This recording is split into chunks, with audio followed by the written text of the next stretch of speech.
Hey everybody, welcome to another episode of Hallmark Hits with Parsa. Today we're joined by Will Kehoe the third.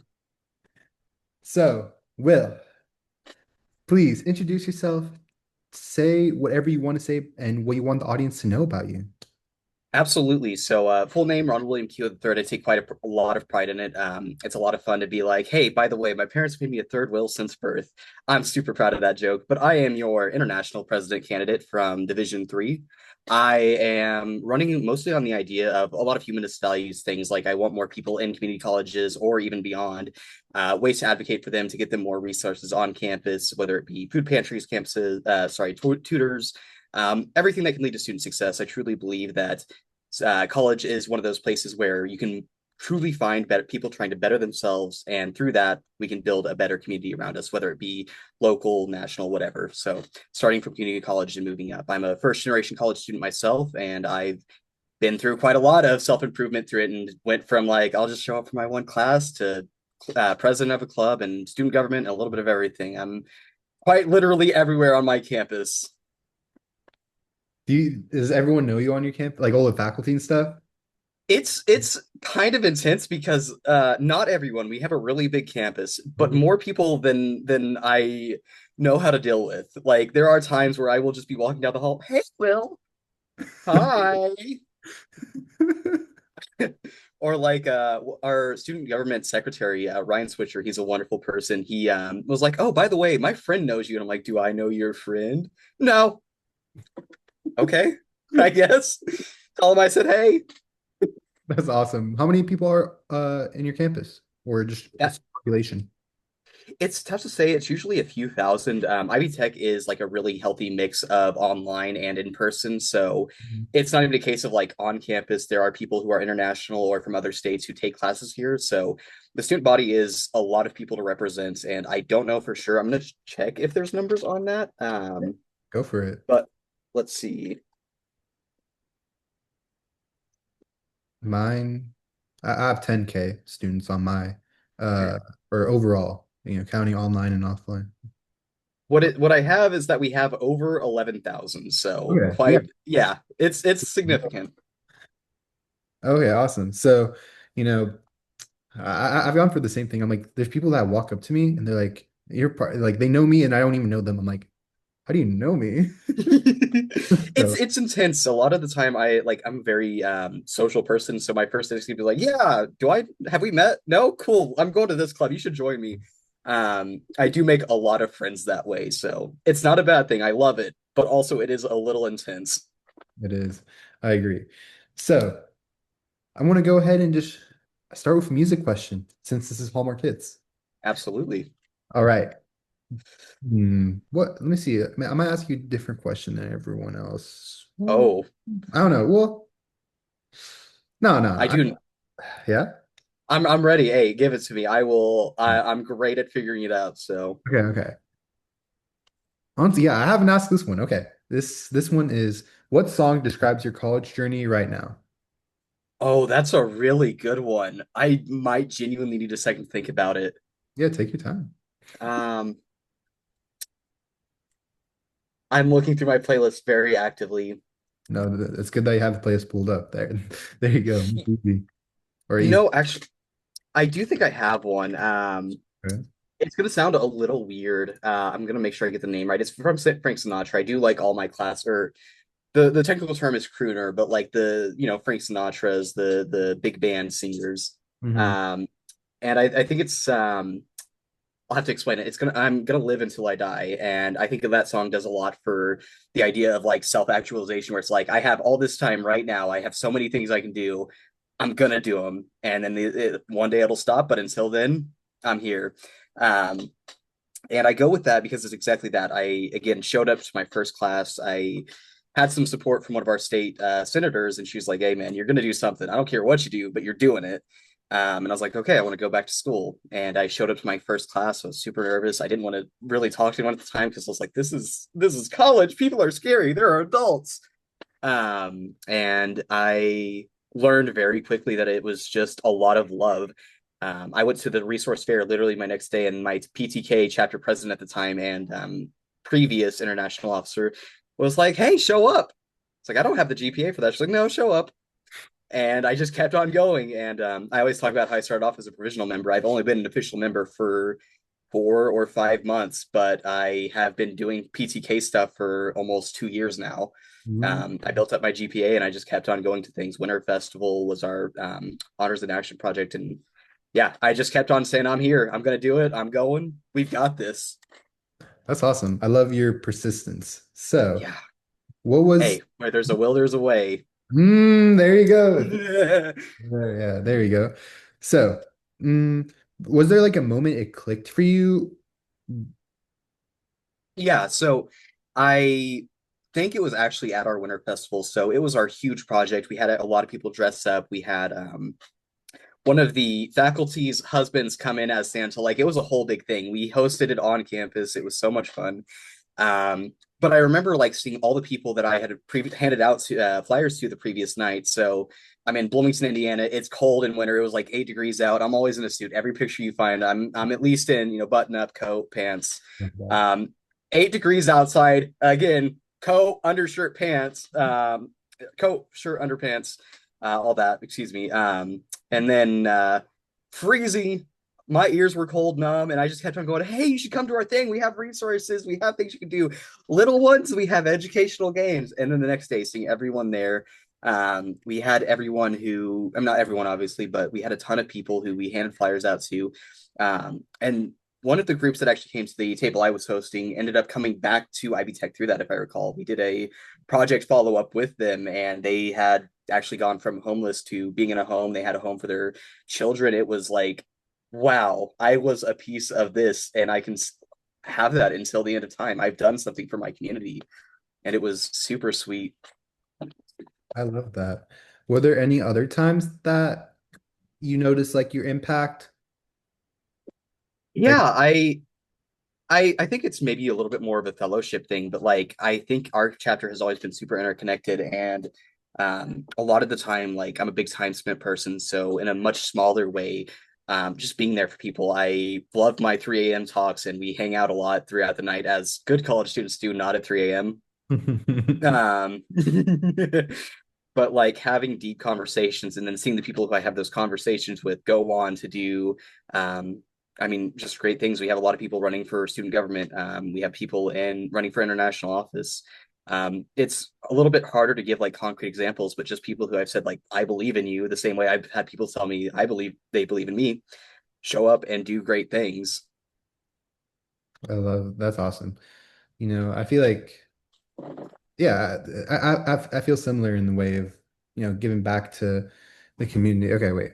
Okay. Next question. I'm gonna ask the next question. I lost my train of thought. But No, no, you're good.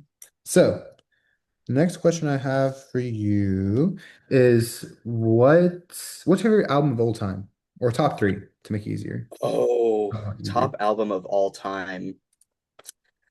Okay, I'm a hipster at heart, and it's a little bit of shame I say that, but there's an artist I love to death, AJJ. So he does like Midwest folk emo kind of. He's pretty popular, but hang on, I'm gonna find the name of it real quick. Knife Man. It's a song or an album about a lot of things. Some of it's addiction, some of it's people coming back, some of it's love and the loss of love. And through a lot of it, there's just the idea of persistence.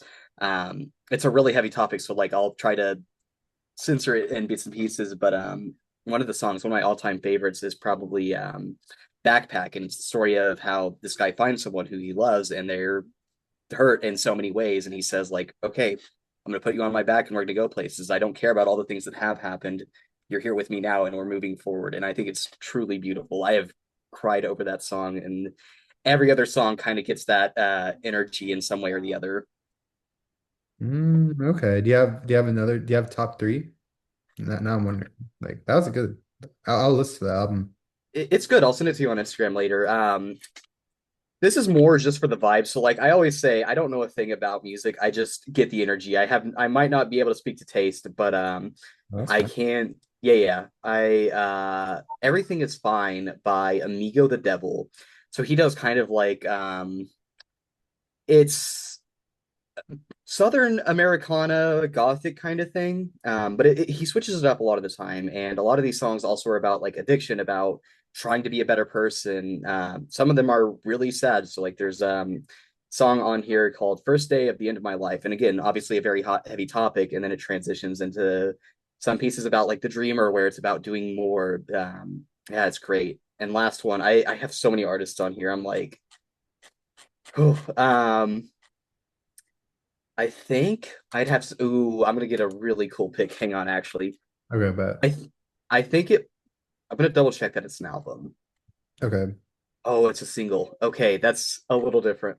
That's okay.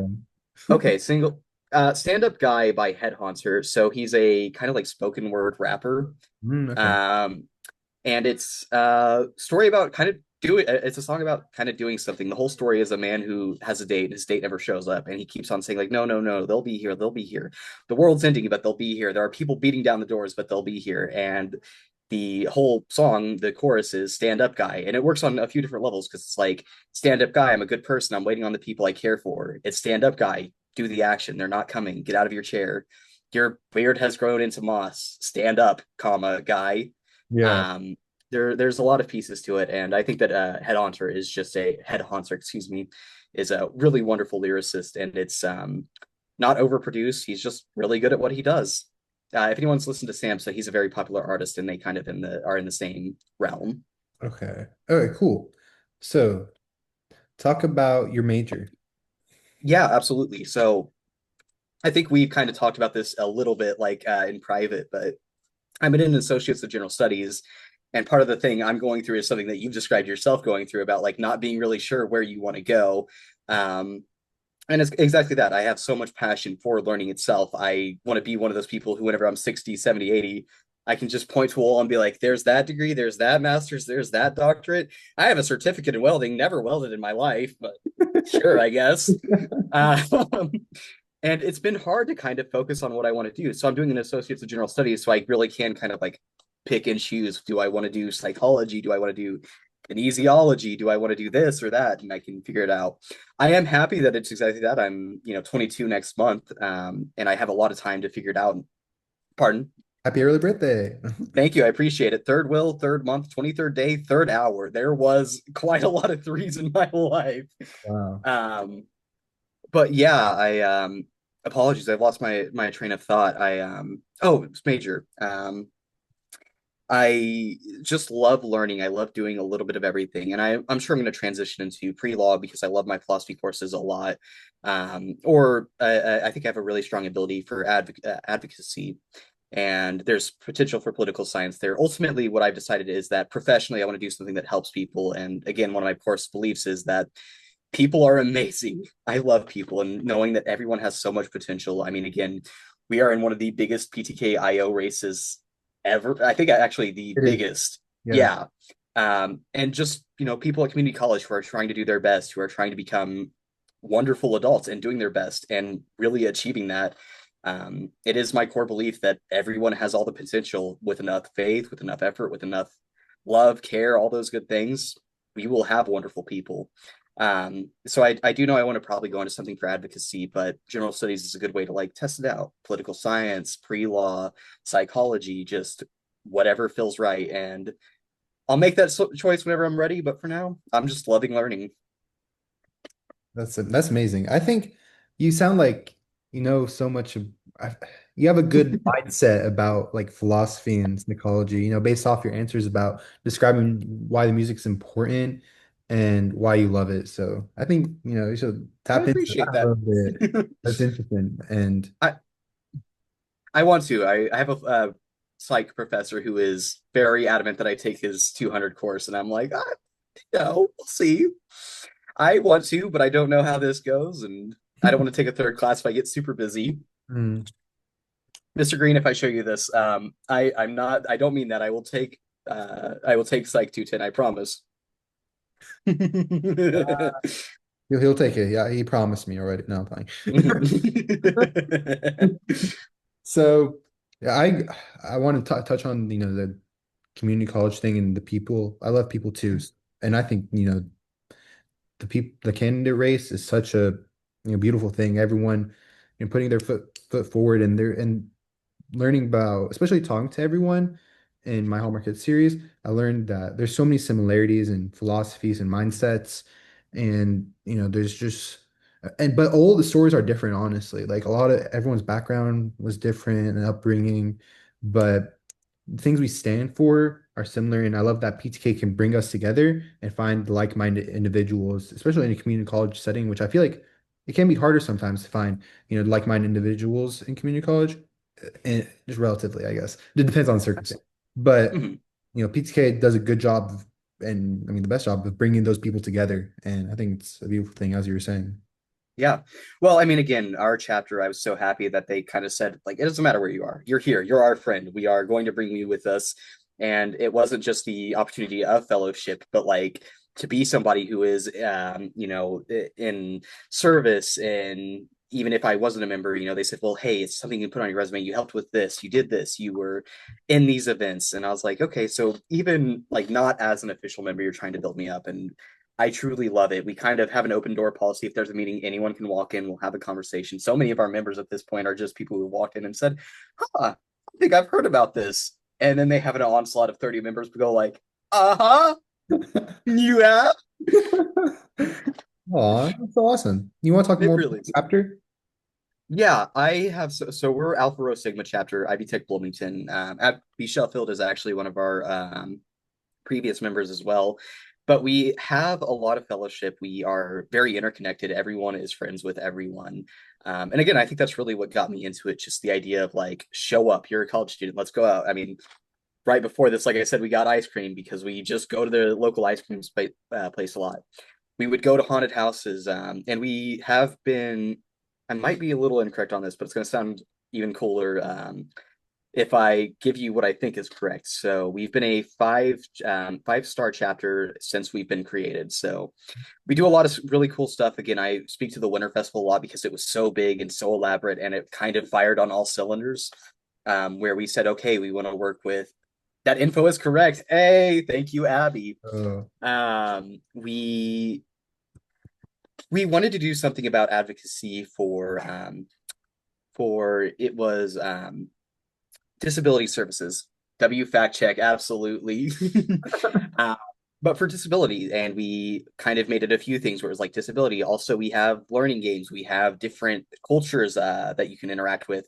So it was like you can come to our event and you can have Kenyan tea, you can play Italian games, you can have Dutch chocolates.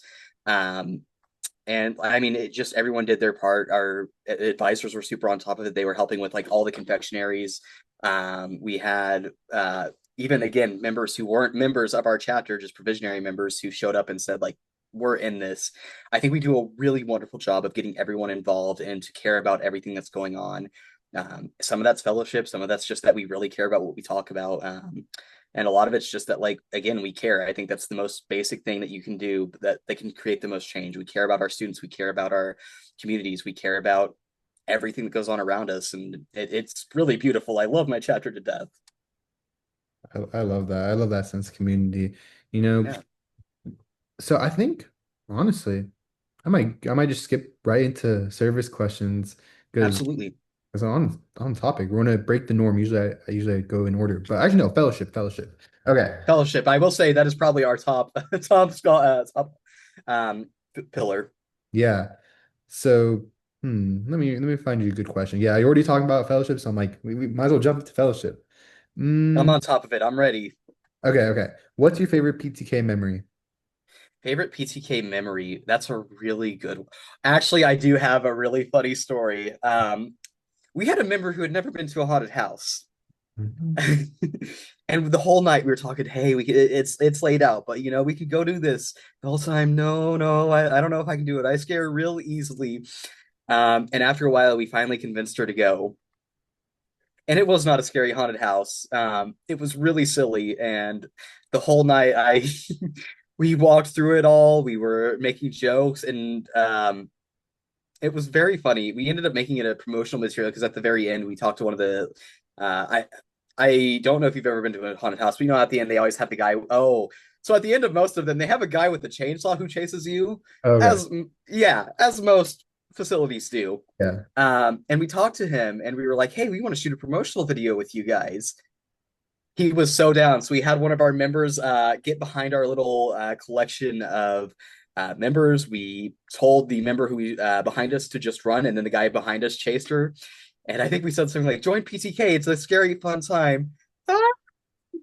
Chainsaw right behind her. No. Um, it was a great first experience for that person. It wasn't scary at all. All the staff were so friendly, so nice. There's a picture of it on my Instagram for those who watch this. It's near the bottom, but I'm gonna double check the one with the mini horse, I believe. Yeah, at the very end, there's some pictures of the haunted house. I would take a look at that. That's so interesting. Why'd y'all go to haunted houses? Is it like popular in your community or like you guys just mess with that? Okay, okay. Indiana has one major export, and we just make a lot of corn. So we have a lot of like October themed everything. A Mhm. lot of haunted corn mazes, a lot of haunted houses. We even have really cool like local shows like Sammy Terry. Funny story, my dad even proposed to my stepmom as Sammy Terry. That means nothing to no one outside of Indiana, but it's really cool that we have like a personal, or sorry, not personal, a local like guy who just loves horror stuff and does his own little um like small horror show. So yeah, we have a lot of love for Halloween here. Mm, okay. What's your like favorite Halloween memory? Do you have like a favorite Halloween you've done or I experience? am I'm not a big one for holidays. Again, I'm like a much more of a time spent person. So holidays aren't good to me because they're holidays. They're good to me because I just go out with my friends and do things. Mhm. Um, to that end, I definitely think like so again, that Sammy Terry guy, it's gonna mean nothing outside of Indiana, but I went to a haunted house and I was 11 at the time, I think. And there was a dance contest. Now, you can't really tell on camera. I love lifting weights, but I have like the power lifter diet. It's Mhm. like I'm a big guy. I can move. I'll stop the bus. I'm not getting out of the way of the bus. I'll stop it. But they had a dance contest for free tickets to meet Sammy Terry, and little 11-year-old me went, I can do that. I could not do that. Um, but one of the staff workers was like, "Hey, man, I can tell you put your all into it. I mean, my face was red. I couldn't breathe." And they said, "Hey, little man, here you go." They had paid like the $40 to get me the ticket, I think it was, Oh. and I got to meet him, and I was super nervous. I love that I like have the ability to speak now at a fairly proficient level. But at the time, I was such a nervous and anxious little kid. So I walked up to this local celebrity. Hi, Mr. Sammy Terry. How's your day going, little one? Great. That's terrible. He was a great sport about it. There's a picture of him somewhere choking me. I promise it was acceptable. But it was just a lot of fun. I got outside again, guy with a chainsaw. I don't know why that's everywhere, but I got chased with a chainsaw, immediately fell. I would not have made it in a horror. Scratched up my photo, but the guy like helped me get up. He's like, "Oh man, I'm so sorry. You good? You good?" I was like, "Yeah, man. It's a great night." Um, it's gonna be a core memory. I'll be in 80 bed. I got choked by a local celebrity. Yeah, that's so cool. Dang. So, like, do you like horror movies then? I love horror movies. I don't like what they do to me. I will like I'm a very much movie on the side while I study. So I'll Oh. have like 4 or 5 movies in a night, and most of them are horror. I'll go to sleep that night, and every dream will be about the horror movies, as one could check or as one could assume. Hmm. Um, I do like them quite a lot. I do love just films, television, all of it. Yeah, you want to talk about like a favorite horror movie? It's a tough one. Ooh, actually, I like one not because it's scary, but because they did a really interesting concept on like the whole zombie movie thing. Mhm. Um, it's called Pontypool. It's a Canadian horror movie with like a total cast of maybe 10 people. Oh wow. Yeah. So the whole idea is that the zombie virus isn't spread through a bite or sickness or anything like that. It's spread through language. Language itself becomes the vector of infection, Hmm. which is really interesting because the whole movie takes place inside of a radio station. Um, yeah, it's really neat. And I won't spoil it too much, but they end up learning that the way it spreads is through the English language. They're told outright, do not speak English. Um, and so the whole movie comes about like, how do you change the language so that you don't have people dying anymore? It was really fascinating. The ending kind of falls off. there is a reason for that. I read into it. Apparently, the lead actress, was injured or sick or something, so she ended up having to kind of rush through the end. But it was a very fascinating idea. The actors do a great job. The lead male is like he has a very deep, like bassy voice, and every part of it's just like again, English spreads this disease, so you kind of have to wonder, like, oh, if this happened, I would have been infected. Scene one. It was a really fascinating concept. Huh. That sounds interesting. I've only watched like I like watching horror movies. I think I've watched more YouTube horror Mm-hmm. stories, some like true crime. Yeah, that's what I'd be doing. I'm yeah. Let me like I do too, like Rainbot, Wendigoon, those kinds of Okay, I folks. think I've heard Rainbow. Yeah, Yeah. yeah, yeah.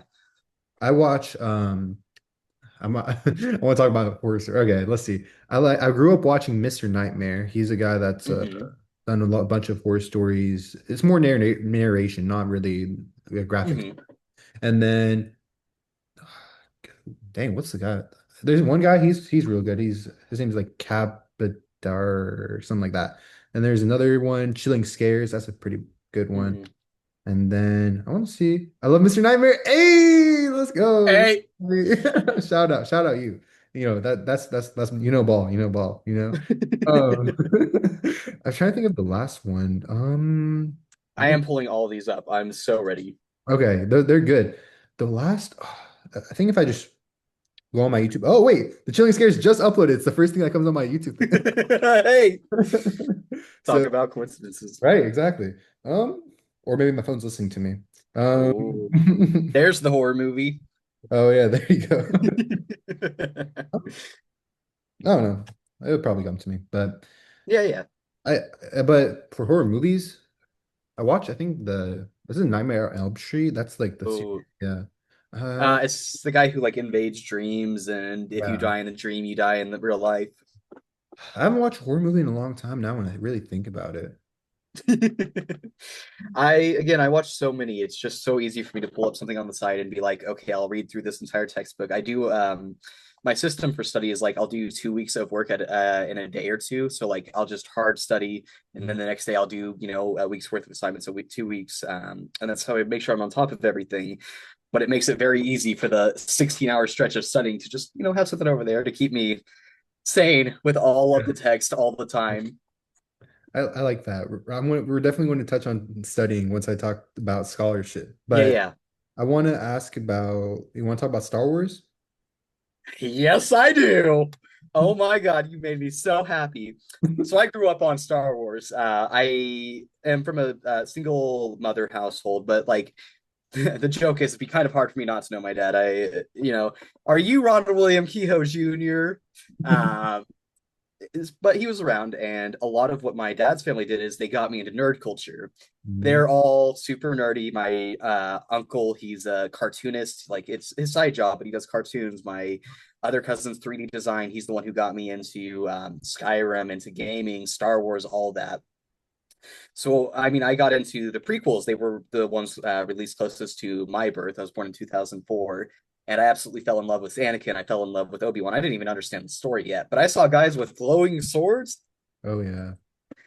Oh yeah. Little 6-year-old me was astounded. Mhm. Um, and I ended up falling in love actually a second time as I grew up because I learned to love the stories of like redemption stories of um, it's still redemption, but in a different way, where it's not somebody redeeming themselves, but the idea that we can redeem the things we've done in the past. So, like the whole Skywalker story is good man falls, and then the things he has done for the world ends up coming back to make him good.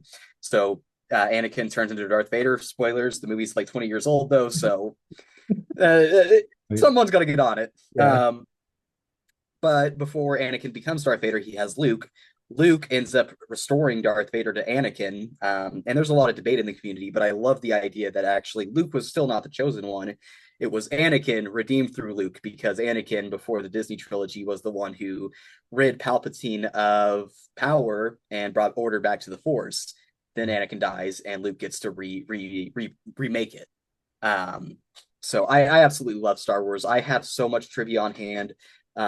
Things that no one would ever want to know. Like originally, Palpatine was played by she's a British woman. I can't remember her name, but they ended up actually re-editing all of the films with the George Lucas release, I want to say.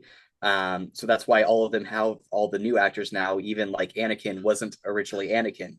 Luke in the original trilogy just saw an old man as his father, and then they ended up making that Hayden Christensen because he was the official Anakin. Oh wow. Yeah, I love Star Wars. I can get real Yeah, nerdy. yeah, yeah. I love that. That was like my first introduction to pulp culture, low key. Mhm. It was in It's kindergarten. a I great. remember Mhm. in kindergarten, I remember my best friend in kindergarten. His name was Charles. Shout out Charles, man. I don't know what Charles, my man. he literally he left right after kindergarten, so it's kind of sad. But actually, there's so much more lore. But well, like okay, I'll say real quick. But like Okay, I'm ready. moved out of, became and then I became best friends with someone else, and they lived in the same house that he moved out of. So like my best friends lived in the same house, and then actually, I'm not going to go to anymore, but that's Okay, like, okay. but right there, like that's already crazy to me. But he introduced me to Star Wars. He's like, oh, you heard about Star Wars? I'm like, I don't know. He's like, go watch the movie. And then I guess conveniently, the movie was showing, like Phantom Menace was showing at my theaters, and I went and watched with my dad. And ever since then, I love Star Wars. And I rewatched the movies like a month ago. I rewatch old movies. So like as a chapter, we've done fellowship over Star Wars. I I Wow. remember going to our members and I was like, hey, the 20th anniversary of episode three is coming out. You're going. I got the message back. I'm going. I was like, yeah. What if I had something else? You don't. Come on. Yeah, um, but yeah, no, I've absolutely loved it. It is totally like the little 6-year-old in me still who's like, oh my God, glowing swords? Yes.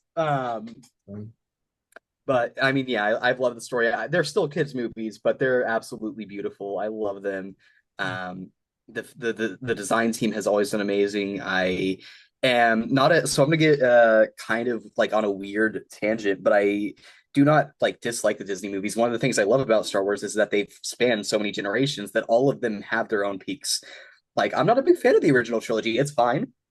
Its story is amazing. The action is kind of like, you know, you got old mans fighting with their canes. But I grew up with the prequels, and the action's amazing. And I know a lot of people don't like the prequels, but I found them wonderful. They do a great job of myth making. George Lucas didn't know how to write dialogue. Fair enough. We all have our shortcomings. But even like the Disney trilogy, they had so much action. The special effects were amazing. Um, they're not my favorite, but I love what they can do for the like new generations of nerds. People who get into it and go, big glowing swords, guys who can move the world with their mind. Awesome. right. It is a special interest. I love it so much. I love that. When I rewatched the movies, so growing up, my favorite movie was three. I mean, I loved Obi-Wan versus Anakin. Like Mm, that's like an 11-minute fight. Like it's a long fight and I love it. But when I rewatched, and I always thought not that four is overrated, number four, but I think mhm, that was like I didn't understand the full hype. But when I rewatched it, the pacing of that movie is like perfect to me. Like I was watching like a big mhm. thing for me is pacing movie. For example, one of my hot takes is Ooh, I'm ready. Goodwill Hunting.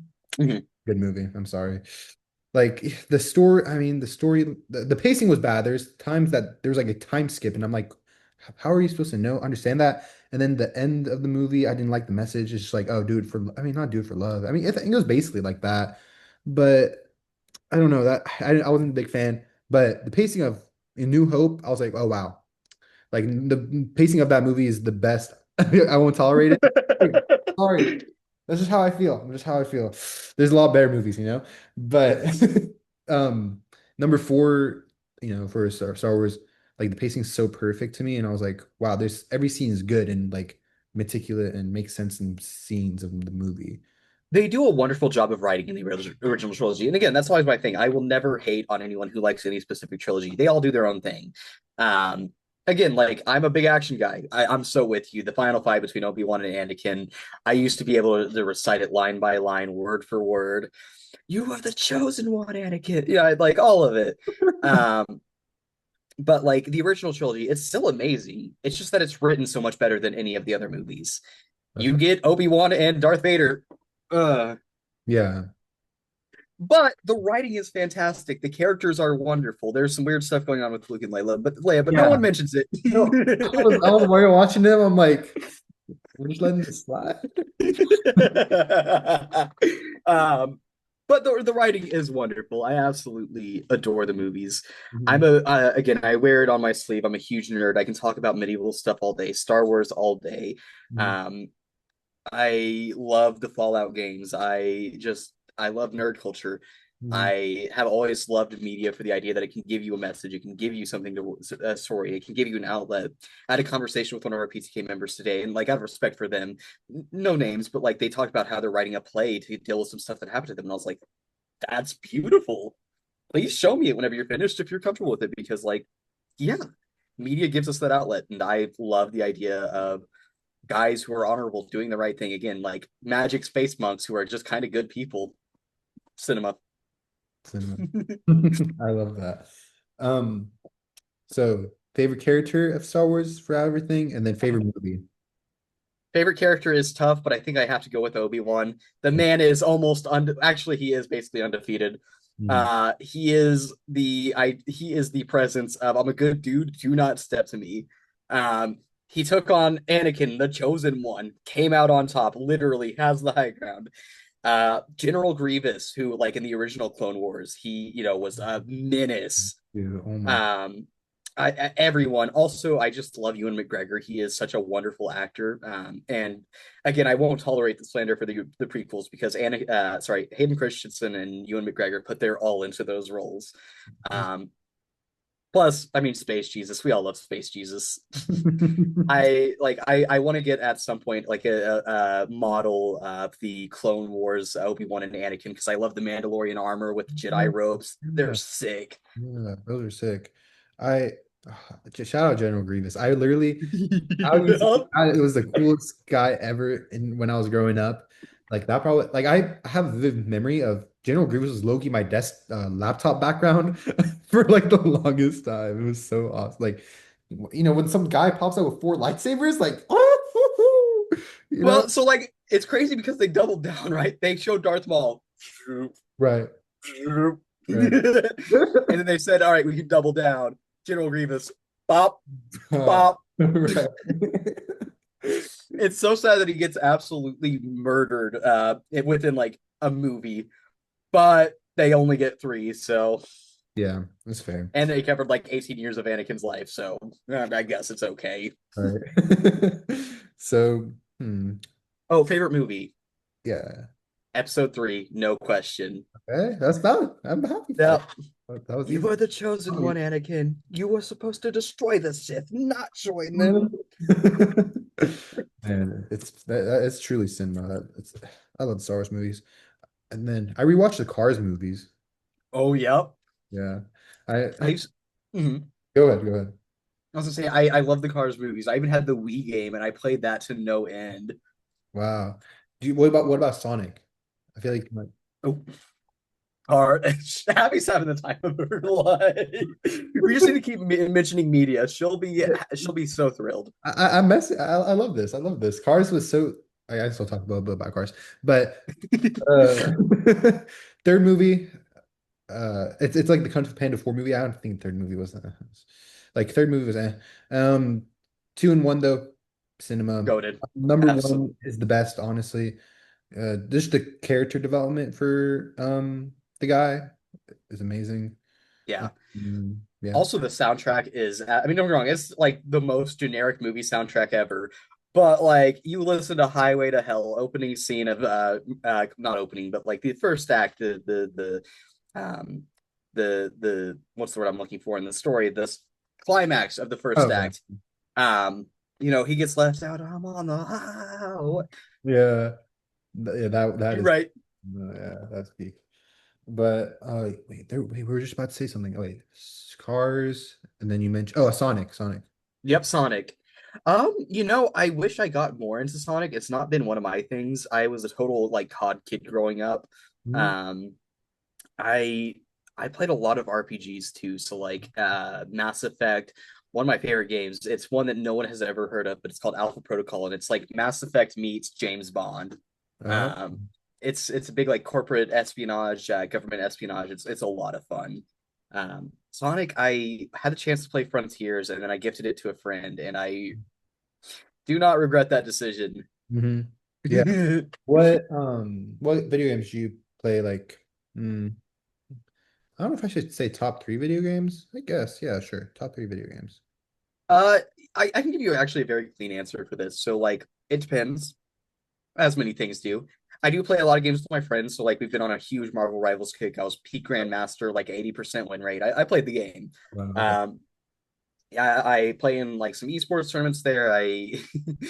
I'm gonna put myself on blast. I'm not a big fan of country music, but there is a big green character, and I grew up with my mom playing Big Green Tractor quite a lot. Hmm. So in all of these tournaments, I am the big green tractor, and I love it. So Marvel Rivals is up there. I do play a lot of story games. So like I've been on a huge. I'm gonna pull up Steam right now. We're gonna verify this. I've been playing a lot of the Yakuza games, Baldur's Gate. Okay. Um, oh, mhm. Familiar. I'm not familiar. Oh, that's crazy. Yakuza is like a really zany RPG. You play as Japanese Yakuza, a mobster, but it's Oh. like, okay, now go play Pokemon with kids. Go look for locker keys so you can get a fan.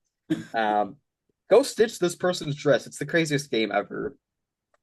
Last place, like top three. I love roguelikes. I love Yakuza, but I'm bad at it. It's really tough to be good at. I am on Yakuza Kiwami towards the end of it. I've done almost every side story. I'm into it. Uh, Third, I love roguelikes, so like Slay the Spire, all those, but the one that has a stranglehold on me recently is Mega Bonk because it's the most goofy and it's gonna be dead in a year game. Like there are items where it's just big stonks and like everything's a meme and they make sure everything is a meme. Mhm. Um, it's a really fun game. Also, just like getting a crazy run on it, 60,000 kills with a fox that shoots fireballs. Like, yeah, sure, whatever you want, King. That's awesome. Man, I grew up playing like the one game I played grew up playing was Minecraft. Uh, Mm-hmm. it's not, but I did like not even just building. I was playing PvP. I got like Ooh. second. I was like a PvP god. Like I'm good at that, like high pixel and Mm-hmm. just any PvP type thing in Minecraft. I got like second place in nationals for survival games, and then Oh, $1,000. I know, wait, $1,000. So that's pretty cool, right? Fun fact. That's all my gaming. Oh, I play Tetris on my computer, and then Smash Bros. I was okay, yeah.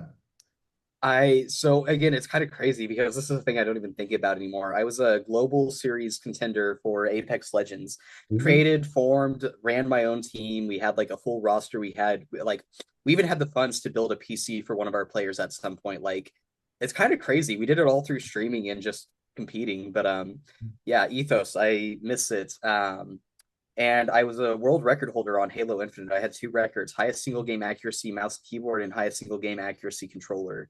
I only had them for like a week, but yeah, Good. I love the competitive side of it. That's awesome. Oh, I also played Mario Kart a little bit.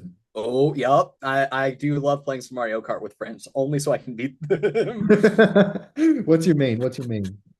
Or So I only there is an asterisk. I only play Mario Kart 64, oh, okay. and I am a big guy lover. Like as a big guy, I love my big guys, and I will play some DK. Okay. I'm going. I played a lot of Mario Kart Wii. Hmm. That's whenever I think about Mario Kart, I'm thinking about Mario Kart Wii. So I did like Bowser and then Flame Rider. I think that was the name of Hmm. the motorcycle. But it's a Yeah, but that's what I love. Okay, it's goaded. It is so based. for real. So let me see if there was anything else I wrote down. I wrote down gym. You want to talk about your experience in gym? Yeah, sure. I mean, listen, I'm a yapper. At my core, I'm a yapper. So Love absolutely. it. I have been in and out of the gym for a long time. I played basketball for 6 years, 2 years actually on a team, and then 4 years just like street ball pickup games. Huh? Um, but like I've been a big dude. I like food. I wear that on my sleeve. It's not even just like fancy food. I love getting like a Frito pie at home, which is literally just Fritos, chili, and cheese. Um, Ooh. but I like food. I'm a bigger dude. But I've accepted that. I am happy with it. I think I look pretty. I think I look pretty swag. I got the suit on. I got facial hair fits. That's fine. Um, thank you. Of course. Um, but like the medium ground is that like mass moves mass. That's the simplest thing I've learned in the gym. So I get in, I pick up my weights, I pick up heavy circles, I move them, and it's fun. And I did that alone for a long time. Whenever I turned 18, I started a job at a medical company, and they had an on-site gym.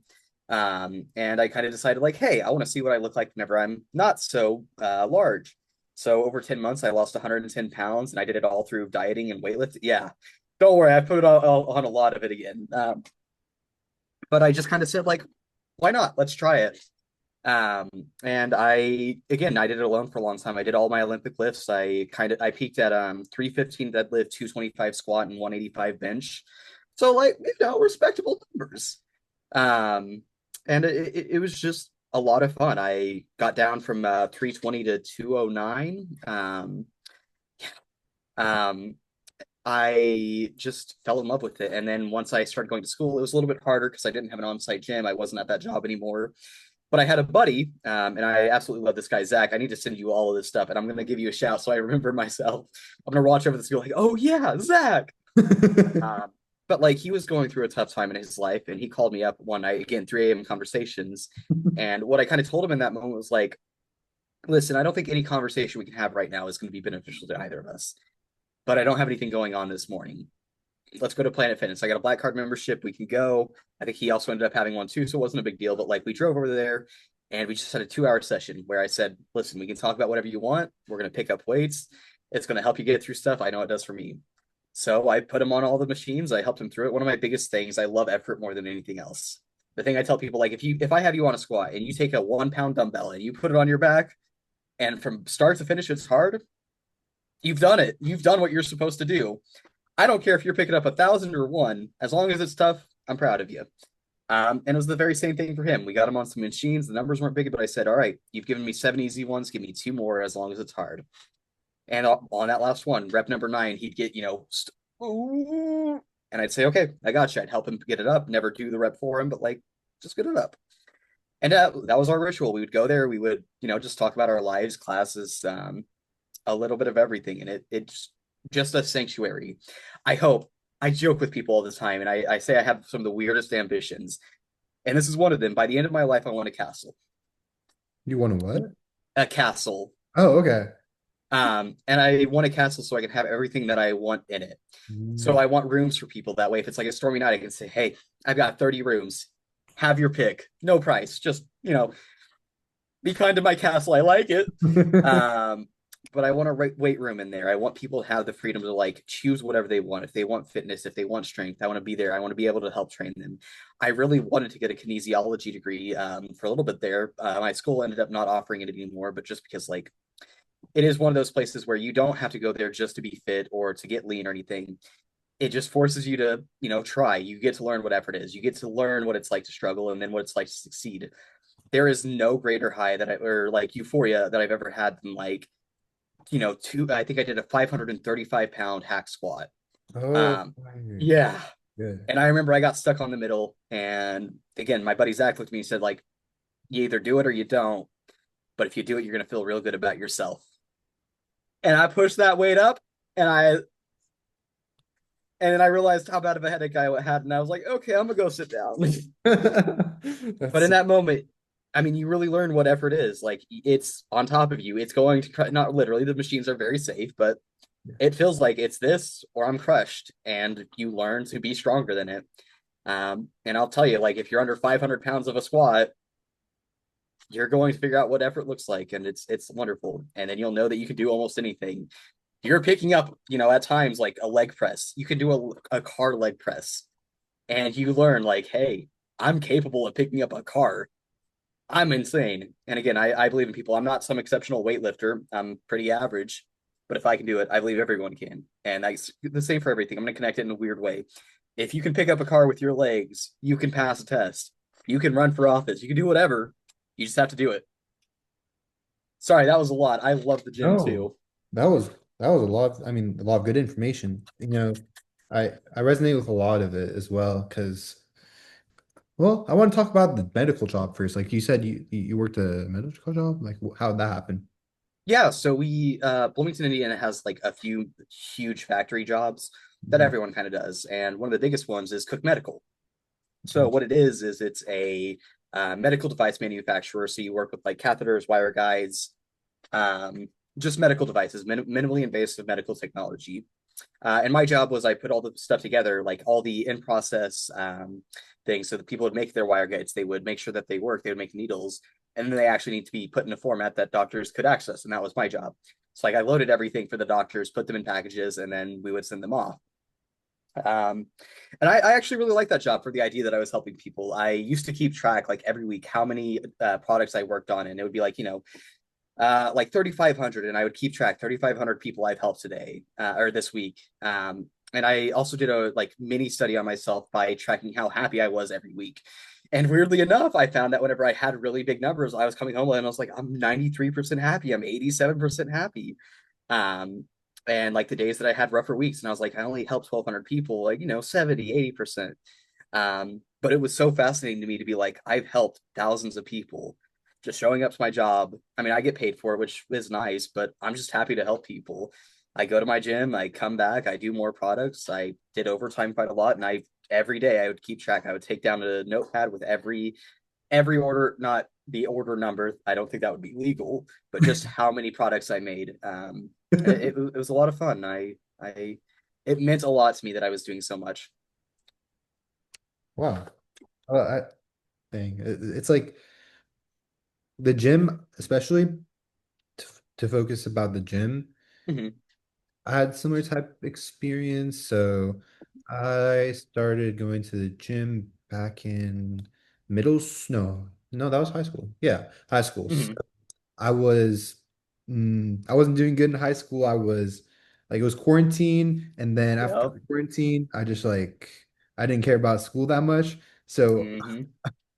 wait, maybe I shouldn't even be. I wasn't going to class. And I was going to the school gym just for fun. Yeah. Like one of my friends would have PE during first quarter, no, first block of the day, and Yeah. then Yeah. I would be like, he's like, "Want to come?" I'm like, "Sure." So I started going to the gym, doing that, and then afterwards, I got motivation to just go to the gym because I wanted to, just better my life, Yeah. and I started going to the gym. I lost what I was 215, and then I went to like 165. Yeah. So, oh, thank you. But I, lost my weight, and then obviously, I mean, through college, gained it back. Yep. Some experience. That's just how it goes, There's But a cycle. it really is. But I think if you can do something once, you can do it again. And Yeah. especially the things you're saying, like the hack squat. I love doing hack squat too. So Yep. I have an exact moment where I had like taken some nice pre-workout, and then see, I was all into pre-workout. I was into dieting. I was into like optimal lifting, and then I was doing hack squat pre-workout, one of my favorite songs, and I think I was doing a banded hack squat, so I had like Mm. plates on there, and Mhm. I just remember that one moment where I was like, I went crazy. I was probably the whole gym probably heard me because I remember like opening my eyes and then like I see like five people looking at me. I'm like, oh, I probably just like screamed, and then one of the people I like walked out, or I don't know, I was just walking to get water probably, and then he's like, "Great job, man." I'm like, "Oh, did you hear me?" He's like, "Yeah, everyone did." So I go back to this. I want to have at some point, even if I don't go into kinesiology, I want to have a gym that people can just use, a commercial sized gym. It's lofty, it's aspirational, but like dream big. You never know what can happen. But it's for that exact reason. I love Planet Fitness, but again, I love effort, and I think there's a really good sign of effort whenever you're halfway through the squat. Oh no! And then it goes up, and I don't like that. Sometimes that's penalized. If someone's giving genuine effort, I don't mind a grunt or a holler. Yeah, exactly. I've yeah. I again like we've both been there in the middle of a set, your legs are saying, nah, man, we're done. And then you go like, I got a little bit of breath in me. Up. I feel that. I think it's good to open a gym too. I think it's like a decent like no like decent business idea. Or I don't know. I think no, I might have heard someone say like it's not prof. I think it's profitable. I don't know. I I have to look. imagine it's like there are big bursts, like New Year's resolutions, you'll probably get a big burst, but like middle of September, I don't think anyone's going, it's the time. It can Yeah. totally happen. Mine happened in the middle of April, but Mhm. it's I think it's just one of those things where the money would be on a cycle and like I would want to do it for free. Again, I tell people I hope that whenever I'm fully successful, I want to be famous, but I never want to be rich. I hope that I have enough to be comfortable. I want enough to like have a nice meal once a week, but I want to be able to put enough back in my community that like I have a suburban home, I have my castle, which is maybe a little bit of a confliction, but I at least want to be able to put everything I do back into my community, gym, rooms to sleep in, just to be the person who says like, "Hey, I'm in your corner. You want to go to school? You want to write? You want to act? I believe in you. How do we get there?" I love that. And I think we're very similar in that because I have the same mindset, you know. I feel like my life right now is Mm-hmm. giving back to the communities that gave so much to me. Like music helped me so much throughout my life. And, you know, my way of giving back is doing audio engineering and creating that sonic field for other people to Mm-hmm. experience music to the best capability. And I'm also doing the artists their justice to make sure their music is how, you know, they want the other people to perceive it. And especially Absolutely.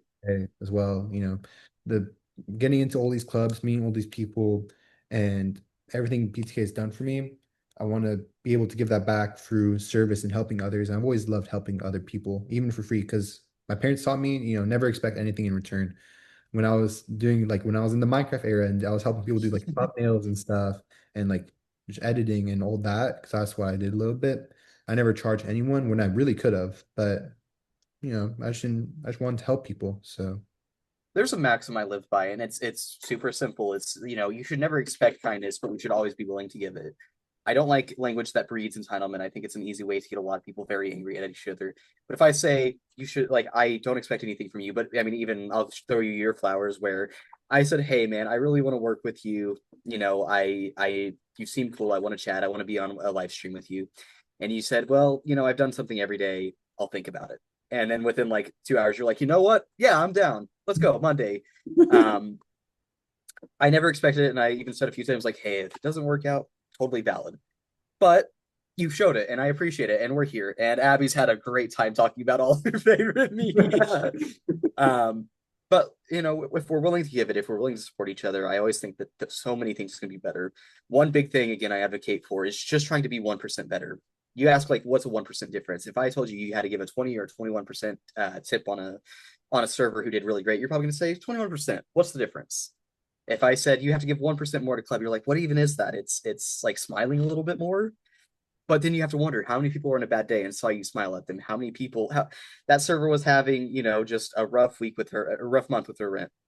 Well, now she has a little bit of extra money. You don't know what can happen with just a 1% more. And I absolutely stick by that because I think it just creates a better world. And again, you look at it and you say, well, what's 1%? But it's 1% consistently. It's 1% repeatedly. You show up a little bit more. People know that. People try a little bit harder. You create a community that reflects your values. Cinema. I love that. I mean, that's definitely good. I'm putting that thing in chat. But okay. I guess I'll move on to another fellowship question. I forgot we were even doing this. Let's see. What's one thing? What's advice? What's fun tradition? I would ask you what's a fun tradition your chapter has, but you kind of talked about it a little bit. Is there anything you want to go more into? I don't know if we really have traditions. We just kind of do things. We do ice cream more consistently, so I think that would like have to be the de facto answer. But yeah, we just kind of do things. We go to restaurants. We do gallery walks. That's more of an art club thing, but so many of the PTK members are in art clubs, so like we just go out. Um, it's yeah, we just have a good time together. So nothing specific, but I love our fellowship. I love our little get-togethers. Okay, so my next question for you for fellowship is how do you include quiet/new members? I it's a weird thing because I don't think we end up getting a lot of quiet new members, but the few times that we do, a lot of what we do is just make sure to include them. It's never like you're forced to go up and talk to something, but be like, hey, do you have any thoughts? Do you, even if it's after the meeting, a lot of times we'll go over and like, what were your thoughts? What do you have going on? Are your classes going good? Excuse me. we just do a lot of caring, I guess is the best way to explain it. We never force someone to do something they're not comfortable with, but we always do care enough to ask them questions. We have a new member, and he's, I mean, genuinely, I think, going to do amazing things. He has the mind for leadership, and Mm. I think he just needs a place to practice it. So I'm so glad he started showing up to PTK. But it was like, hey, if you want this opportunity, we have Student Leadership Academy, we have Student Government Association, we have PTK. We literally did our votes for our chapter leadership today, and it was like, you can do it. No one's going to force you, Yeah, but we believe in you. So if you want to go for it, we you have all of our support. Um, yeah, I think we just do a really good job of saying we believe in you.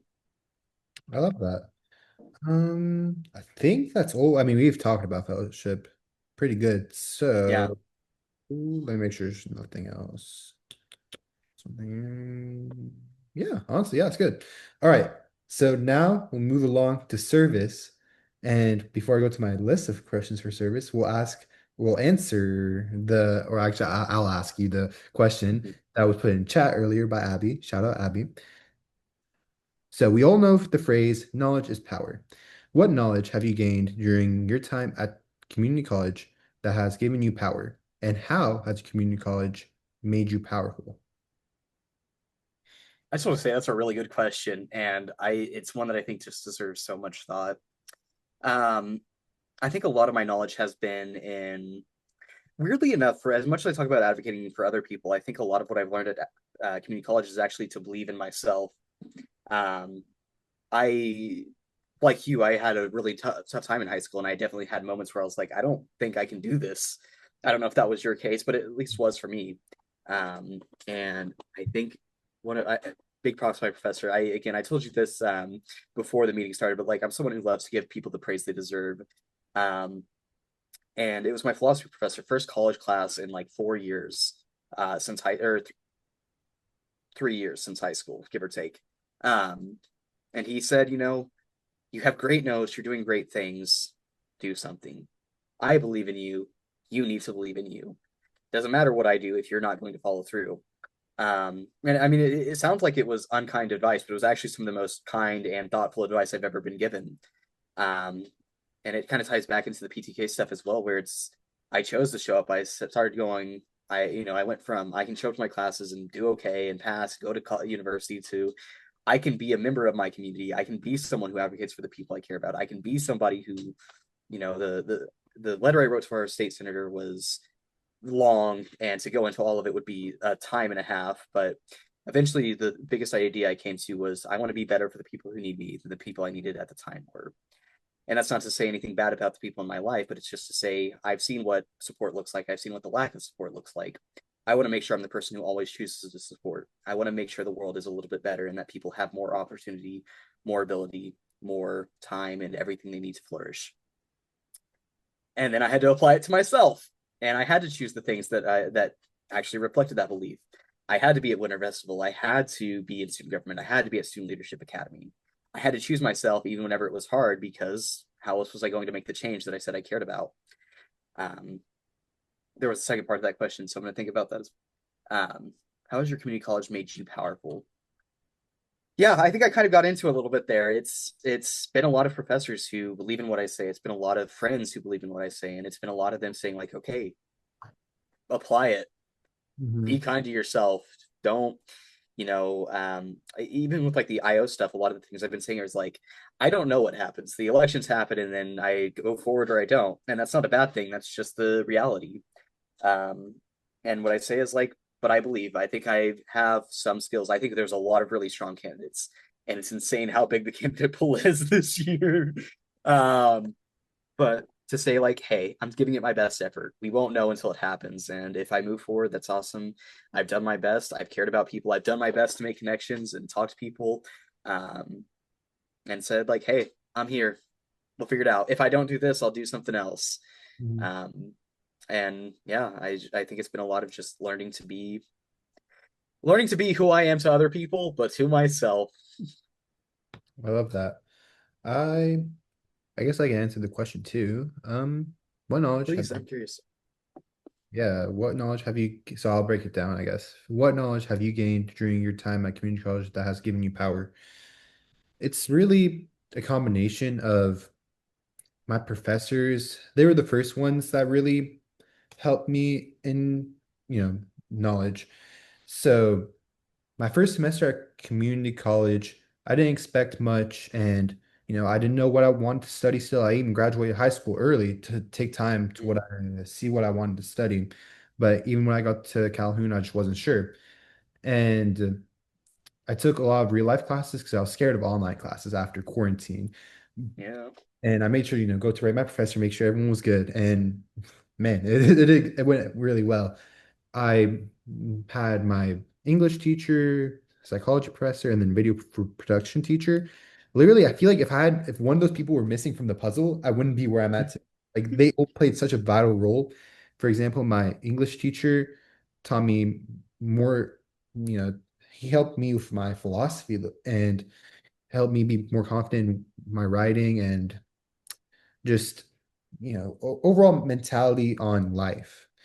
And then he also made me, push to, look for my dreams. He made our final assignment was to do a my dream essay, and it was talking about, Mm, that's so helpful. And I feel like every English teacher should be, or at least everyone should write down an essay about their dream to really know what it is. absolutely.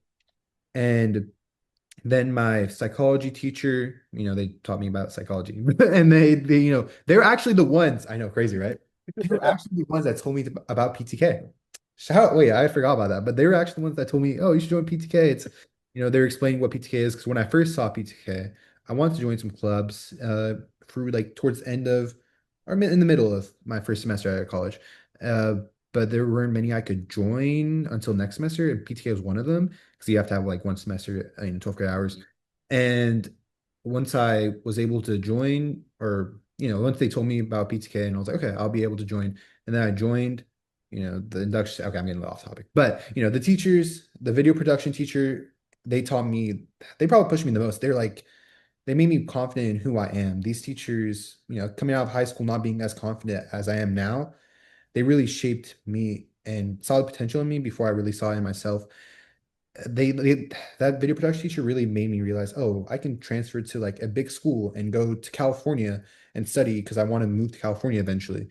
And those are people that gave me power, and especially joining all my club positions has helped me, you know, before.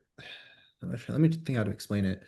In high school, I was president of Spanish club, but nothing else. And you know, being able to get the opportunity to prove myself and prove my leadership skills when at first, I mean, they didn't have much to base it off of, but I knew I could do it because I always had that in me, but I never was confident enough to really, be who I am.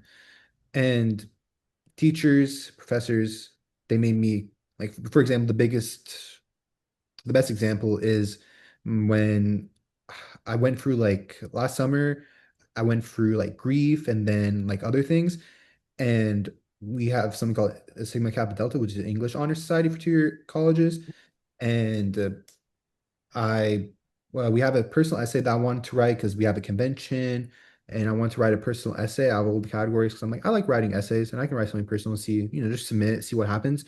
The advisor for the club was like, I originally wrote about my high school experience and then me growing into leadership actually. And then when he read the proposal, it was a proposal first.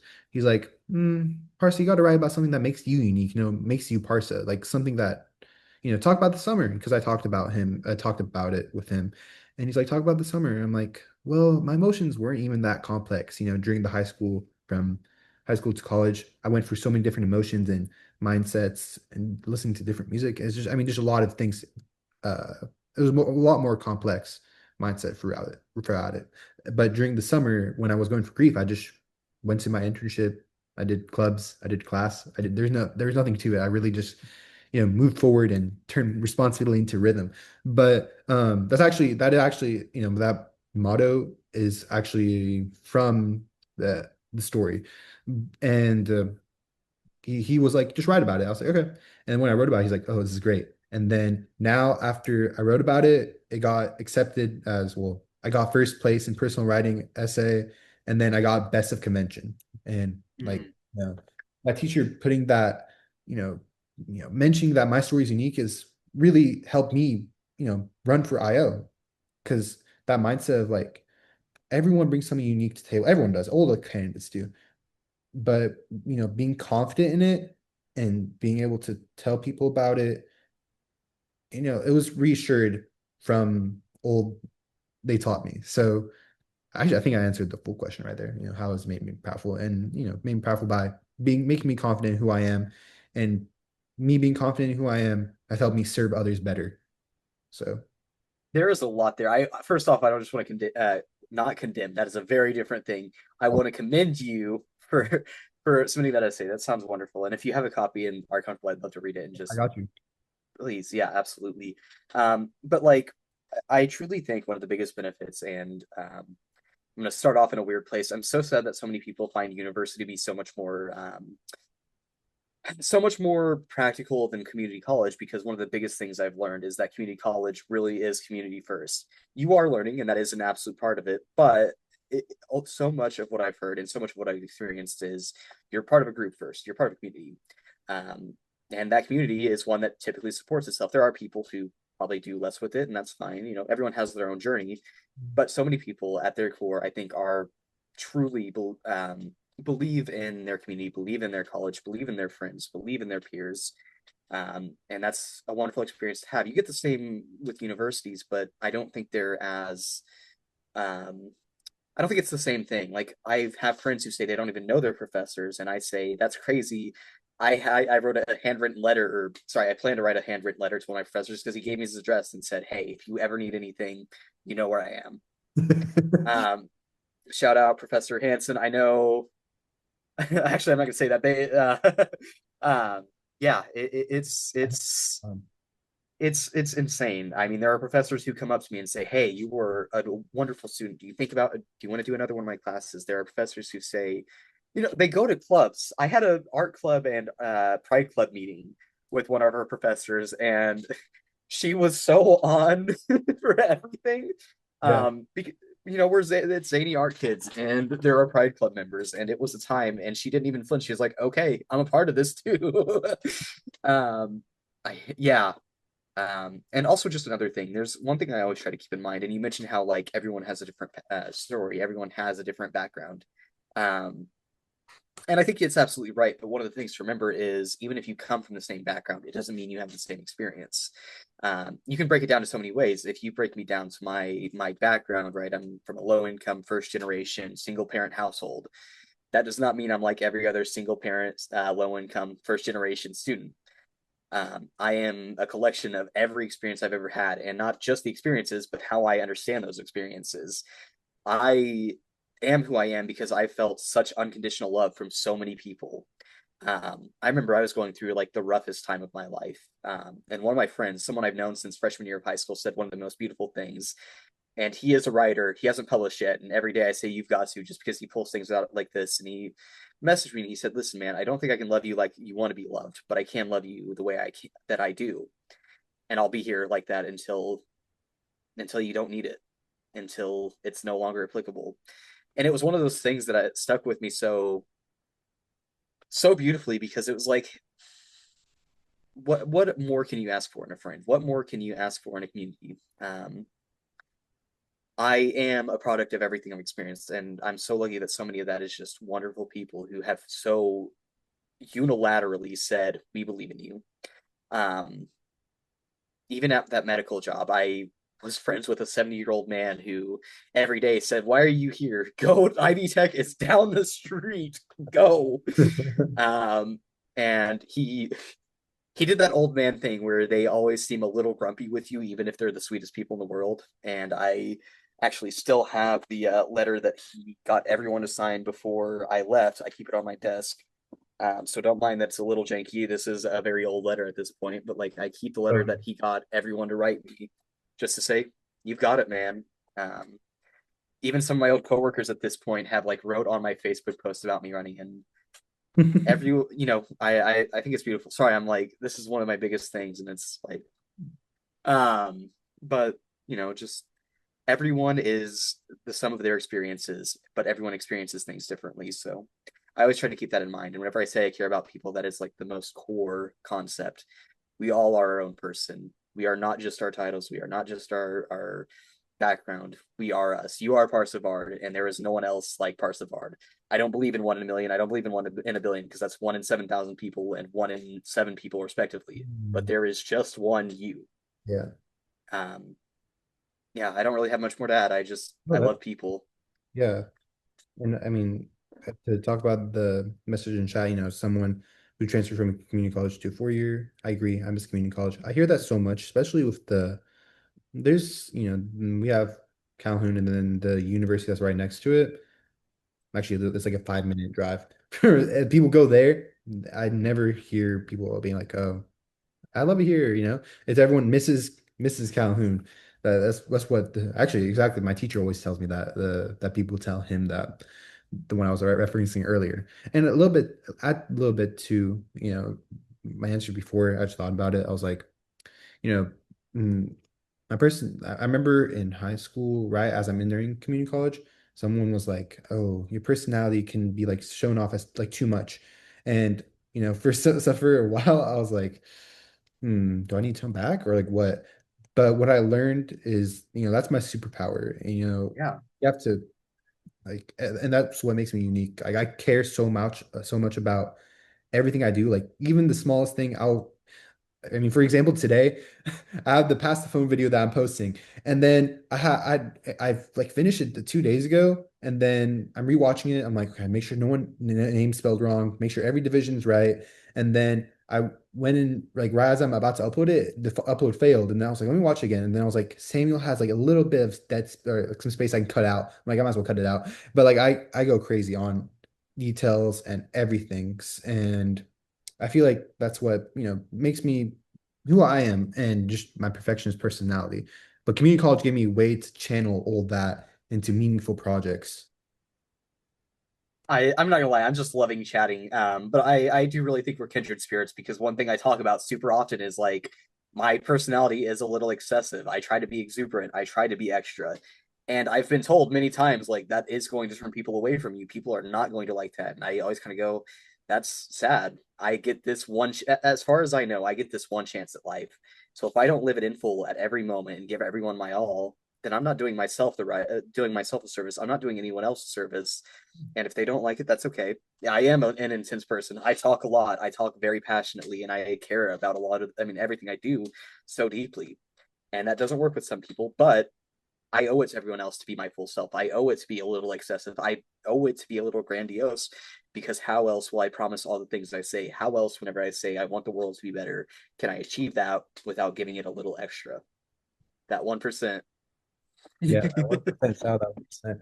You know, I think we're similar in that regard, especially, and the thing I think about is, the people that it will stick with, those are the people that it will stick with, and not everyone's going to understand it, but, you got to value the ones that it does stick with. So Yeah. I think that's really important especially when it comes to stuff like that. It's just, because I remember in one club, I mean, I think it's been like told me twice that like, wow, that if people could turn away from like how passionate about your clubs. Like if I'm in a class and then I can connect something to a club, I'll be like, this is this, and then everyone's looking at me. That's crazy. But I'm like, I no, the club is fun, guys. Come on. yeah. It's funny because I do that at other clubs too. I'll be in IT club talking about PTK. I'll be in PTK talking about art club. I'll be in art club talking about Cymata. Right. It's Oh, so I guess I'll ask, and yeah, we'll ask another service question. yeah, absolutely. Mm, there's just some good questions I've been asking everyone, but I just love hearing everyone's answer. So, who inspires your service mindset? I think I can only do justice to this question if I give you two people. Is that okay? So again, I have to give I mean just all the love to one of my closest personal friends. He is going to be a writer and I'm gonna rep him. So if someone sees this and says I'm gonna look for this guy, his name's Liam Pisano. He is I don't know if he would like being described as a leader, but I do think he is one of the best examples of one, even if he doesn't intend to be. Um, he is somebody who I think is so solely dedicated to service and just being a decent person that it's so intense. He's that friend who messaged me and was like, "Hey, I know you're going through it, and I might not be able to give you what you want, but I can give you what I think you need." Um, and somebody who truly is just that genuinely good at any random given moment, who can go to anyone and just be like the most wonderful thinker, the most wonderful speaker, the most intelligent person in the room. Um, and he does it all without intending to. I'm very jealous. I give a lot of thought to the things I say. I know I yap a lot and I talk fast, but like I do think about it quite a lot. And then this guy just walks in and is always like, if he wasn't 20, you would think he was a professor. um, but genuinely just such a sweet person, and like he does so much service. He works at our local food pantry. He is even for our like friend group. He's our the way I mostly know him, like the way we interact the most is through Dungeons and Dragons, and he does the most insane stuff. I wish this was not hyperbolic, or like, sorry, I wish this was hyperbolic because it's not, and it's going to sound like it is. Where he built a 3D mansion heist for our campaign with like trapdoors and stairs that were 3D models made of paper.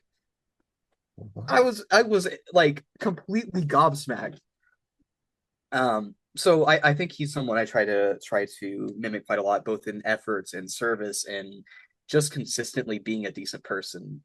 The second person is, again, I talk about her quite a lot because she's someone who's had a profound impact on my educational career. But State Senator Shelley Yoder, she's the minority leader here. Um, I met her actually kind of in the wrong way, which sounds really weird, but I was supporting someone who I was very close to at the time who had completed adult education to get their GED. And Shelley Yoder was there and gave a speech. And she was talking about how, there are so many different life paths, so many paths through education, so many paths to be a happy, successful person, even outside of education. And I remember it was really funny because they had a malfunction with the stage lights at one point. As she was talking about how people can find, like, I think she was literally talking about lights in the darkness and how you can find paths forward. And it was truly the most beautiful speech I ever had. And at the very end of it, she said, "I'm going to give this out to all the people who are graduating right now. This is my email. Tell me what your next steps are. I will get you there." And this is true story from her, and she shares it quite a lot. It's really funny. So I promise this isn't something crude I'm saying, but she said she got two emails. She got one that was 3 words, "get off stage," and one that was 17 paragraphs long and an entire story of someone's life. I'm so glad that my 3 words had a profound impact on her like they did. No, I'm teasing. But I told her about everything where I was like, these are the things I've struggled with. These are the things I do. I write, I act, I do so much stuff. And she said, I mean, I'll find the email actually real quick Oh, because I want to do justice and show the type of person I want to be. Um, Give me just one moment. go for it. Take your time. Take your time.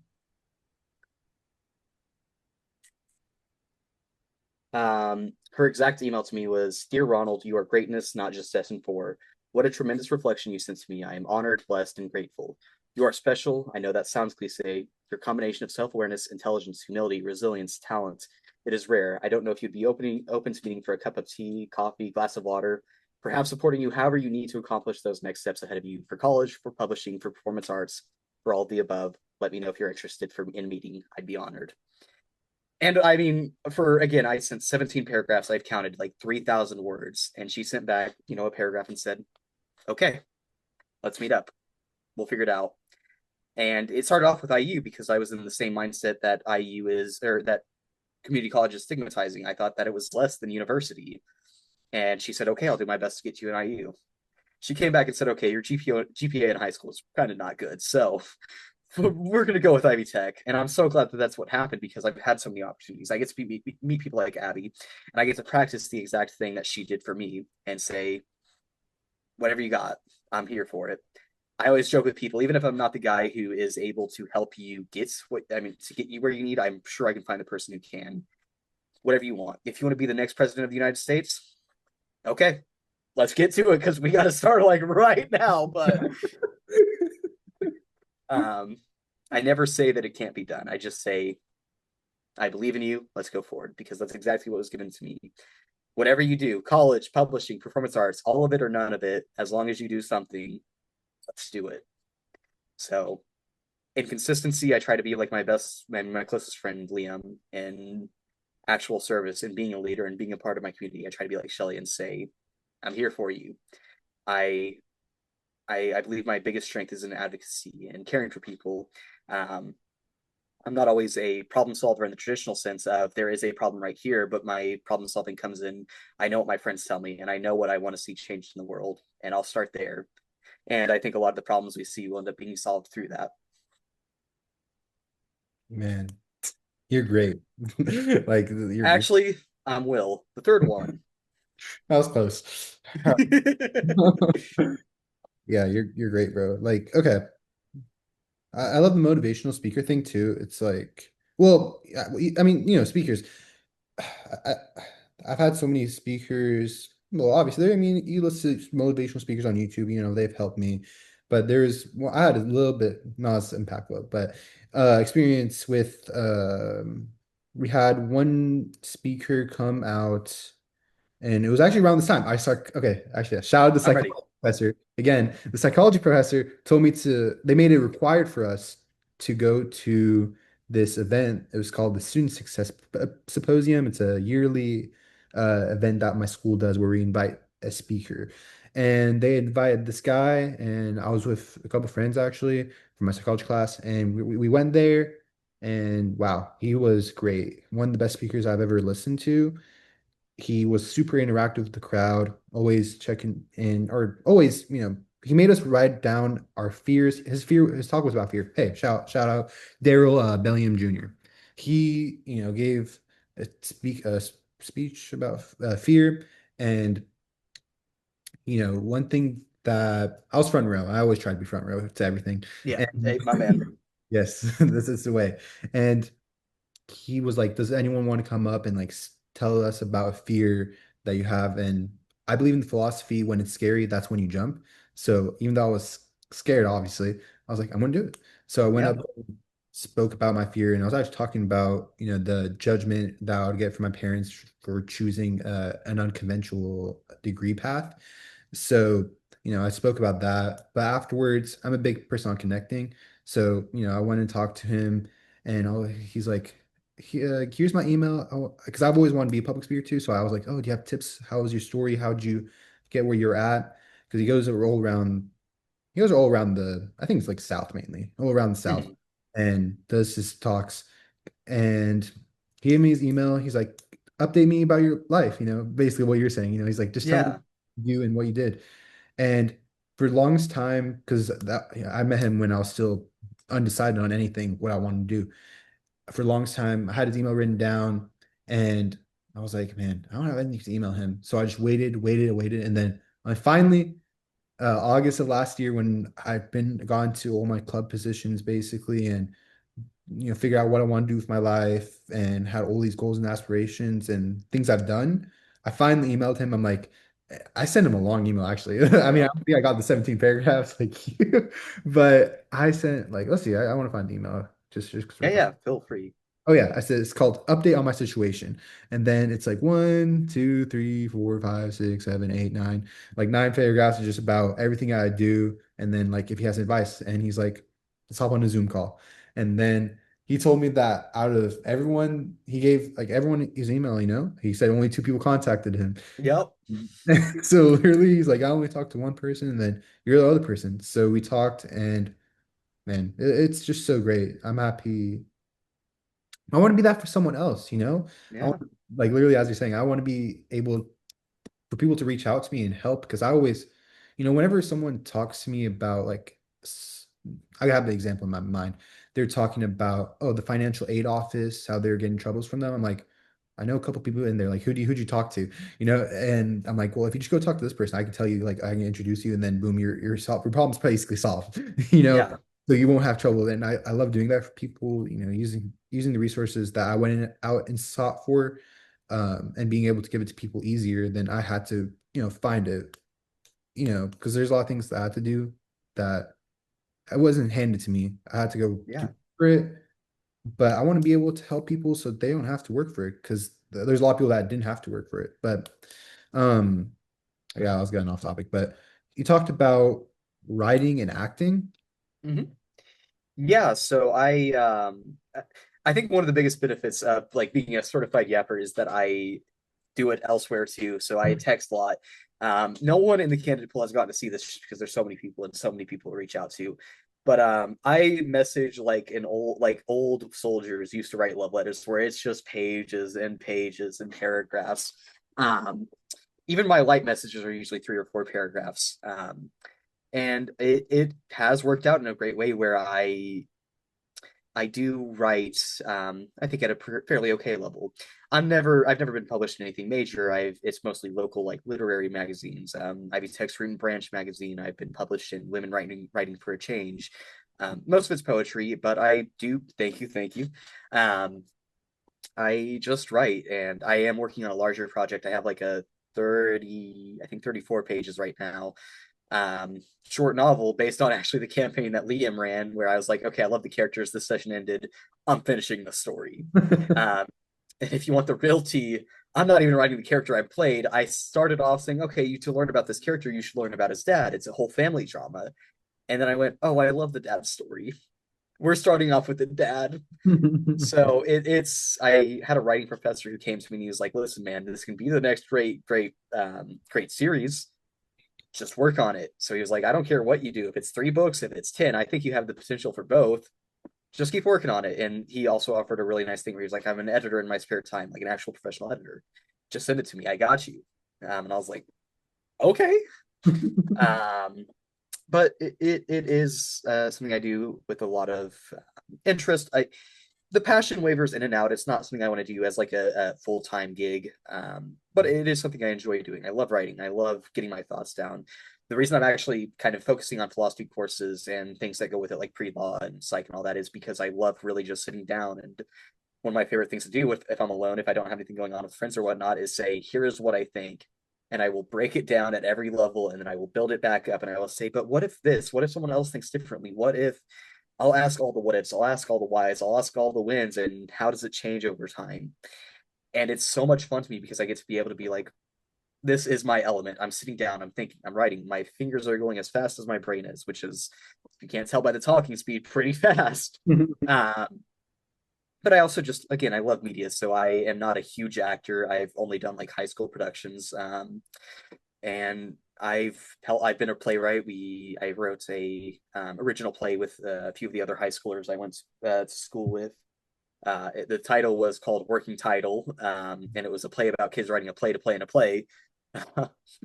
But it was a lot of fun, and I will never claim that I'm like the absolute best, but it is something I find quite enjoyable. And um, if going forward I am successful enough that I can be a low end actor, then that's quite success and quite the success story to me.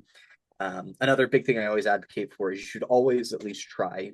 And the model I give people is if doing nothing, the absolute best outcome of doing nothing is that nothing changes. And the absolute worst outcome of doing something is that nothing changes. So you Mm, should always try something. right. You 100%. lost today. That sucks. But also you had all the potential like this. IO is the perfect example. I went to my campaign manager and I said, I don't know if I want to run for VP or president.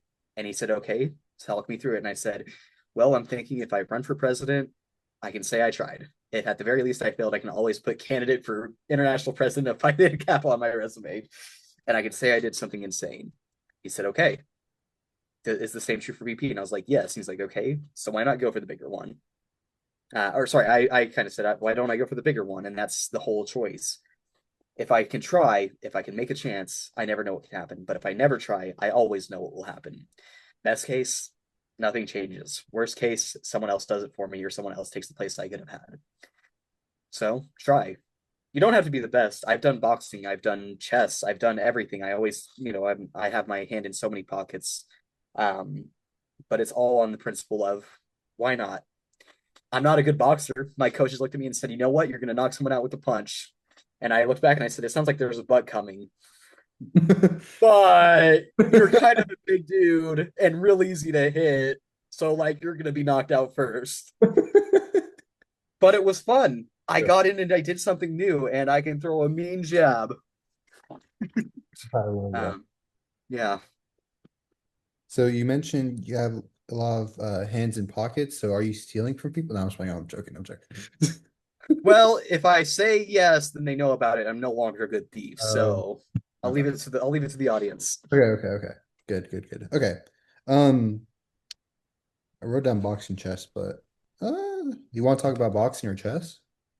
Boxing, I didn't do too much with. I'm not gonna lie. I went for a month or two, but then eventually the boxing gym closed down. We just don't have another one. It was a lot of fun. I learned a few combos. I got punched once. I'm really bad in serious situations because I got punched. It was a super light thing. They were just showing me the motion. I was like, huh, that kind of hurt. And I literally laughed with it. And they're like, yeah, it's supposed to. And I went, yeah, you did a really good job. um, I'm whimsy pilled to the very end. And even whenever I punched someone, I felt so bad because the guy was showing me how to do a motion. It was like a lead body uppercut, so like dominant hand uppercuts the body. And he was like, "Okay, actually hit me. I've been through this. I'm a boxer. It's not gonna hurt." And I was like, "Are you sure?" He's like, "Yeah, yeah, yeah. Just do it." So I do it, and I stop like a centimeter short of him. He's like, "You just do it." It's like, "But I don't want to hurt you." Um, it was a lot of fun. I did it to do more like weight loss stuff, and it's tough. I got super sore. I remember after my first training session, I woke up the next day to go into work, and I was like, I can't move my arms. My legs are sore. I mean, like I took 2 showers. My hair's still all greasy. It was rough, Mm. but I loved it. Chess is something. I mean, I know I just talked about that after saying I couldn't talk about it, but chess is something I actually do have a lot of connection to. I learned to play from my grandpa. So again, I mentioned I come from low income, first generation college, and a lot of that is that like without trying to get too into a topic that is quite large, it's very easy for families, I think, to be stuck in cycles of destruction. And to that end, my grandpa is somebody who's been in that cycle and gotten out of it, where he did fight addiction. He was in and out of jail. And now he's kind of like a pillar of our community. Everyone knows him. I've been at his house when random strangers coming off the street, and he's like, "All right, so the shower's over there. I got basketball shorts. You're welcome to have them. Just make sure you clean up after yourself." I'm like, "Do you know him?" It's like, "No, but I assume it's my stepson's, yeah, stepson's friend." So like, um, but one of the things he taught me to do was play chess. He learned to play in prison, and the way he described it to me was a little terrifying, but really funny. Where he said, like, my options were to get really big and be a target, or to play chess and pass the time. Um, I've never beat him. I never really hoped to beat him. But he, taught me how to play. I wasn't that good. I have not been good until recently, but I continue to play. I played in elementary school. I played in not really middle school, but in high school. I was part of our chess club quite consistently, and I remember going to the teacher who advised it, and I did the same thing that everyone always does. What's the best opening? And he gave me the advice that I now give to people, where it's like the best opening is subjective. There is one move that is considered the best. Everyone also has 30 openings to meet that opening. So let's go for like second or third place. And he said, I play the Queen's Gambit and I play the Caro Kann. And I learned those systems quite intensely. During my time at the medical job, I continued to play. I played on my lunch break quite a lot. I would work out, and then with my last like 5 minutes, I would play a chess game or do some puzzles. And then I went, actually, I'm getting pretty good. I was about 1500 ELO, which is decently above average. Are you familiar with the ELO system? Okay, yeah.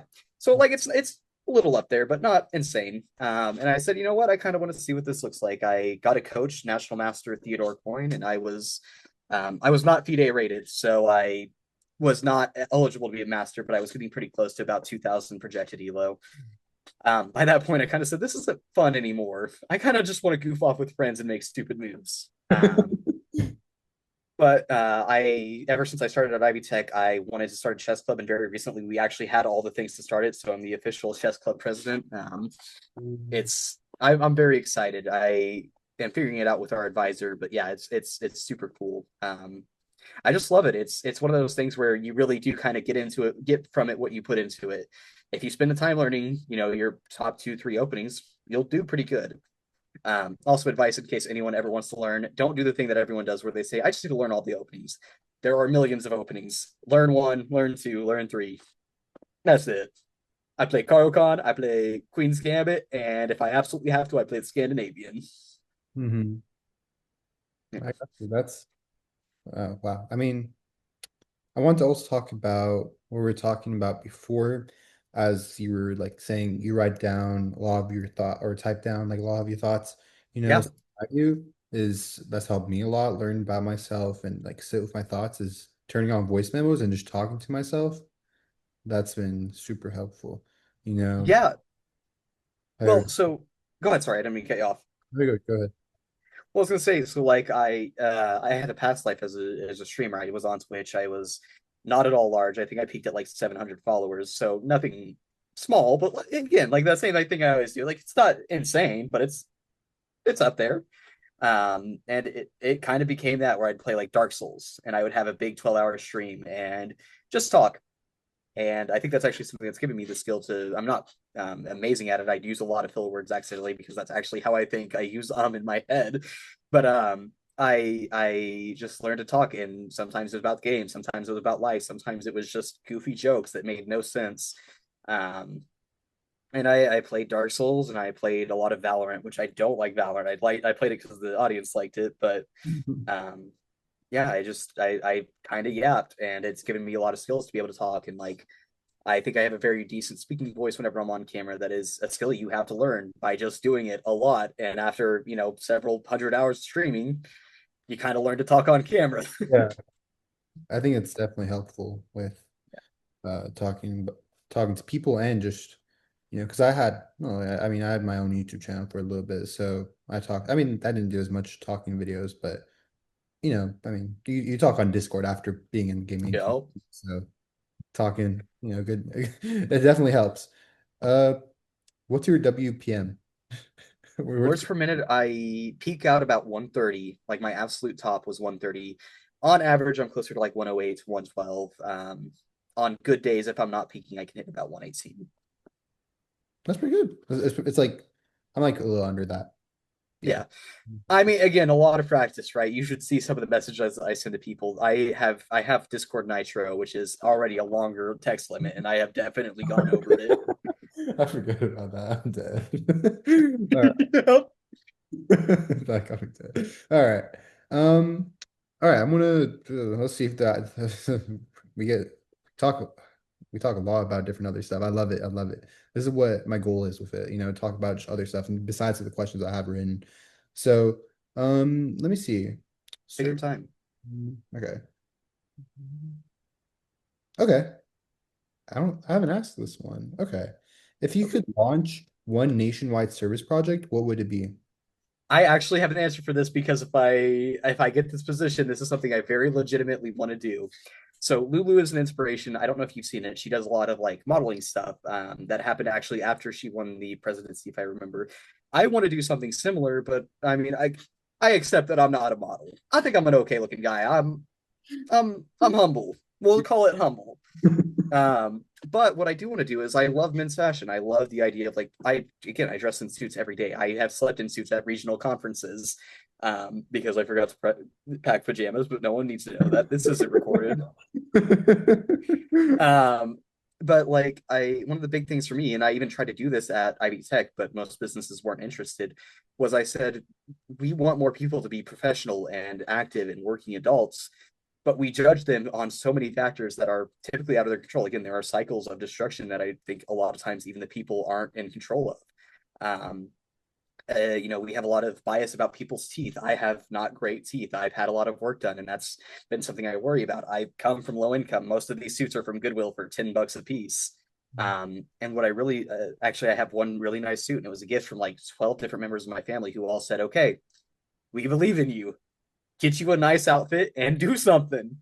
But what I really, really want to do is just say, okay, how can we get professional clothing to people who don't have the money? How can we provide them with the ability to represent themselves on their best foot? I'm from Bloomington, Indiana. We have a huge homeless population, and it's very sad because, again, a lot of my family has been in that population. And what I've learned is that a lot of people really do want to get out of that cycle. It's hard though. You have broken teeth, you have clothes that are thrifted or so many layers on top of it that they're all ripped and worn. And just kind of want to say, like, can we at least provide an outfit for a day? Can we sell someone, here is an interview, show up, be present, look good, start anew? And that's something I stand for so fully because again, it is my family. My grandpa, he was in and out of prison, and the way he describes it is eventually he got the option of being in the military and figuring things out, or going to prison for another 10 years. My mom, I think she was 8 at that time, maybe a little younger, 6. And he said, okay, I'll go to the military. And they gave him the resources he needed to kind of become a better man. And then he came home, and I think everyone has their struggles and their vices, but he became again somebody who is really a loved member of our community. Um, I think we should just provide that opportunity. We should say like clothes are threads. This thing probably costs, I don't know, $10 to make. Right. This coat, if we say like there's special, there's a different lining in here, $20. I bought my suit for $700. That was the gift for my family. How can we help someone with that? How can we say, here's an outfit, be the best you can be? And again, some of it's personal. I love men's fashion. I love suits. I think they look awesome. They make me feel super confident. Um, and I mean, yeah, I just have that passion for it. I want people to be successful, and I think there's so much bias about it because of, and so much of it is out of someone's control. I just, I want to go with Joseph Abboud. I want to go to, I actually don't know brands. Amari, is it Amari? Yeah, I can't remember I got you. what. But be like, you have all the money in the world. I know for a fact because I bought one of these. Let's do something. Let's make more professional adults. Let's give people the chance to be successful. Armani, thank you, Abby. But yeah, I've given a lot of thought to that because that is exactly what I want to do. I want to say I will be your representative. I will be that guy. I'll be the big dude on in the suit. But I want people to be also have that opportunity. I love that. That's thing. That's so interesting, and that's I love that answer. That's beautiful. I get I don't know. I got emotionally. I mean, you're a great guy. I already know. Like talking to you has already been such a pleasure. Okay. Again, the joke I always make, my parents made me a third wheel since birth. I've had to put in a lot of work to outdo that. Yeah. Oh, true. Yeah, I got you. Okay. I think I'll ask one more service question, maybe if I can find one. What's Go service? for it. Okay, I want to ask this one for you. Yeah. What impact do you want to leave behind? Can I give you again? I know I've been a little long-winded in these, but I'm passionate. Can I give you a very passionate answer? I believe it's attributed to, I can't remember the first name, but Eagleman. I'm gonna double check that. Um, Landon Kemp, sorry. And what he does. Oh, that's. Hang on. I'll give you the quote though, and it basically goes: "A man dies 3 times in his life. The first time whenever his heart stops beating, the second time when he's lowered in the ground, the third time when his name's spoken the last time." Right, okay. Um, yeah. It's a very David Eagleman was the name. I was right. Um, it's something that terrifies me, and I've given a speech about that very phrase. And what I say is, it's actually kind of like you said: if you're scared of something, if you're at the cliff, jump. So I say the impact I want to leave is actually that eventually I want my name to be kind of confused. I want it to be muddled in history, not because I want it to be wrong, but because I want to do so much good that it sounds unreal. I want to be again the person who said, "Let's give suits to homeless people. Let's give education to the people who can't have it. Let's give people the tutoring they need. Let's make successful people." And I want it to be so consistent and so true for everyone, even if we're only acquaintances, even if they only see me through a screen, that I can go, or that they can go, man, you'll never believe this guy Will. And I also think it's really funny to be like, this guy Will, who has the most basic name and the largest collection of good deeds done in this world. So, to answer the question, what legacy to leave, I say that I kind of want it to be confusing. I want people to go, 10 generations from now, you'll never believe great, great, great, great grandpa's best friend's uh, personal trainer, Will Kehoe III, who was also somebody who did all of these things. I want to have so much good that it genuinely sounds like it couldn't have come from one person, which isn't a specific answer, but it's because I don't want to lock myself into one thing or the other. I want to be good. I want to be the next King Arthur, where we don't even know if he was a real guy, probably not, but it's just a collection of so many stories that we say he was that guy. I want it to be that I never die that third death. I want my name to be spoken and the names of everyone I've loved to be spoken until the end of time. So heavy and filled with so many different actions that it's woven into the fabric of this universe so that it's always there. Whenever this earth is gone, whenever the universe is, wherever it goes, because I don't know, that's beyond my knowledge, but that it's there until that very last moment. So much good that it's impossible to comprehend.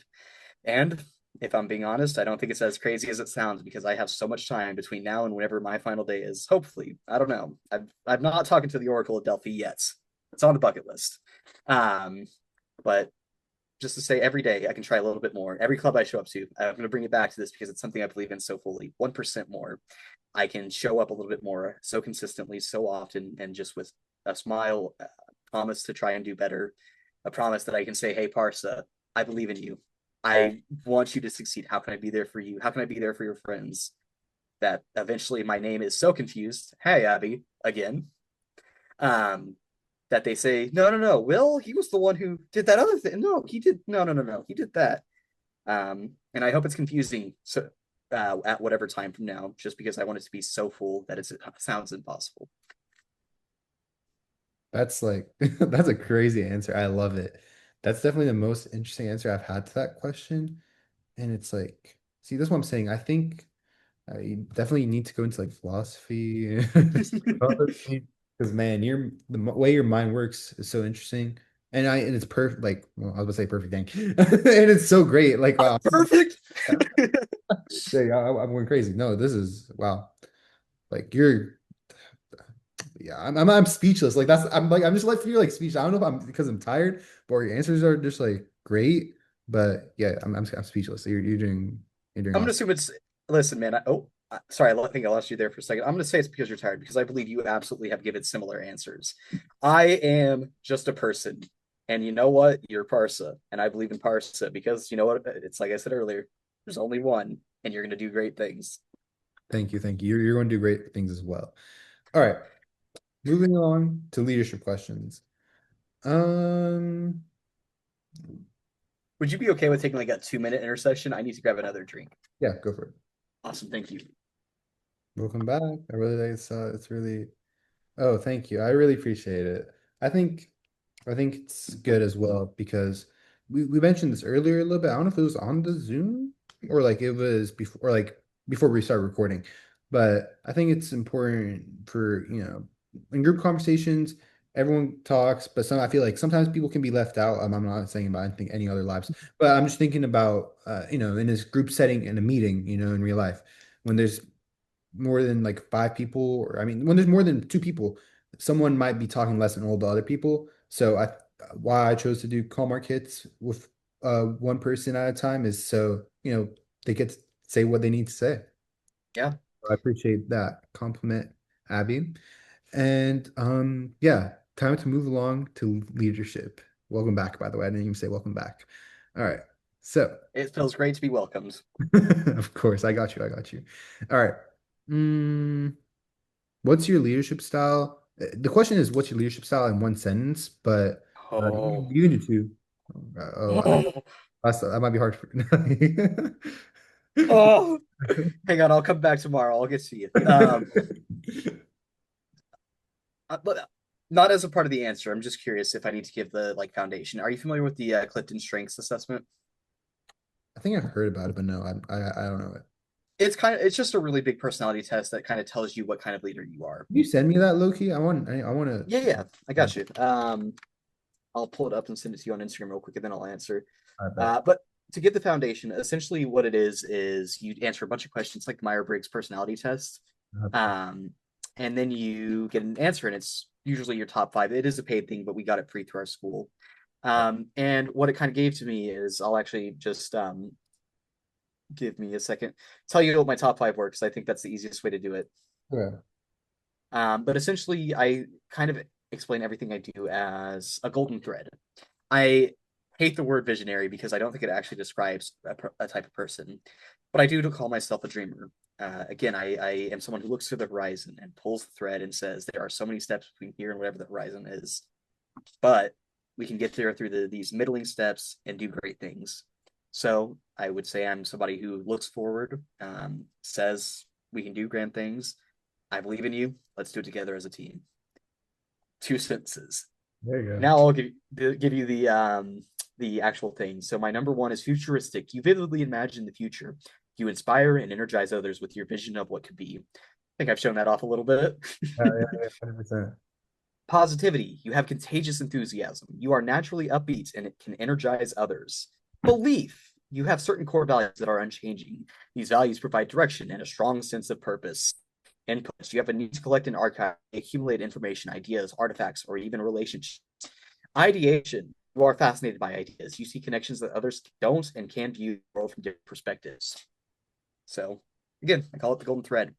I am not the best person at like I'm not a big or a good like narrow focus person. I am someone who can say like I can give you the plan. I can tell you where I want us to be. I can give you all the steps, but I need someone who is good at like helping me stay on topic, who is good at helping me actually finish those kind of middling steps.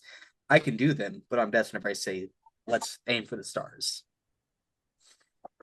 It's awesome. I agree. I mean, I think it was similar in the sense of, being multifaceted and want to put our energy into a lot of places. And Mm-hmm. I mean, we're good at it. And that's what one thing like my video production teacher, Mm-hmm. lets me embrace because sometimes, it's not a common thing, Uh, I mean, I've only met you that might be like that, maybe a couple other people, but having someone to help you embrace it and then keep you on topic. I think my chat does good on good for me when I do that because I'm just like that. I talk about a lot so much. I talk about everything in my mind that I envisioned, and then they have to be like, okay, here, let's talk about that, stay on the topic. So I definitely feel you on that. Yeah. I'm gonna definitely take that test because I want to know now.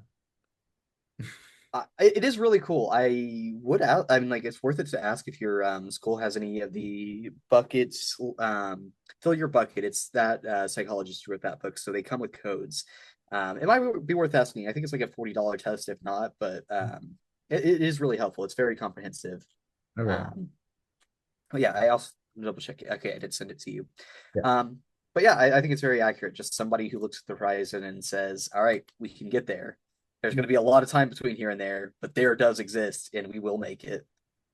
Um, yeah. There you go. Great. Well said. All right. Moving along to the next question. Here's your question. How do you motivate members with feelings? What do you wish more? I'll ask. I haven't asked this one. What Mhm. leadership mistake you learned from? I think there is kind of a double-edged blade component to the whole idea of like excess. Excess is a very like volatile word, and I think you have to be careful with it.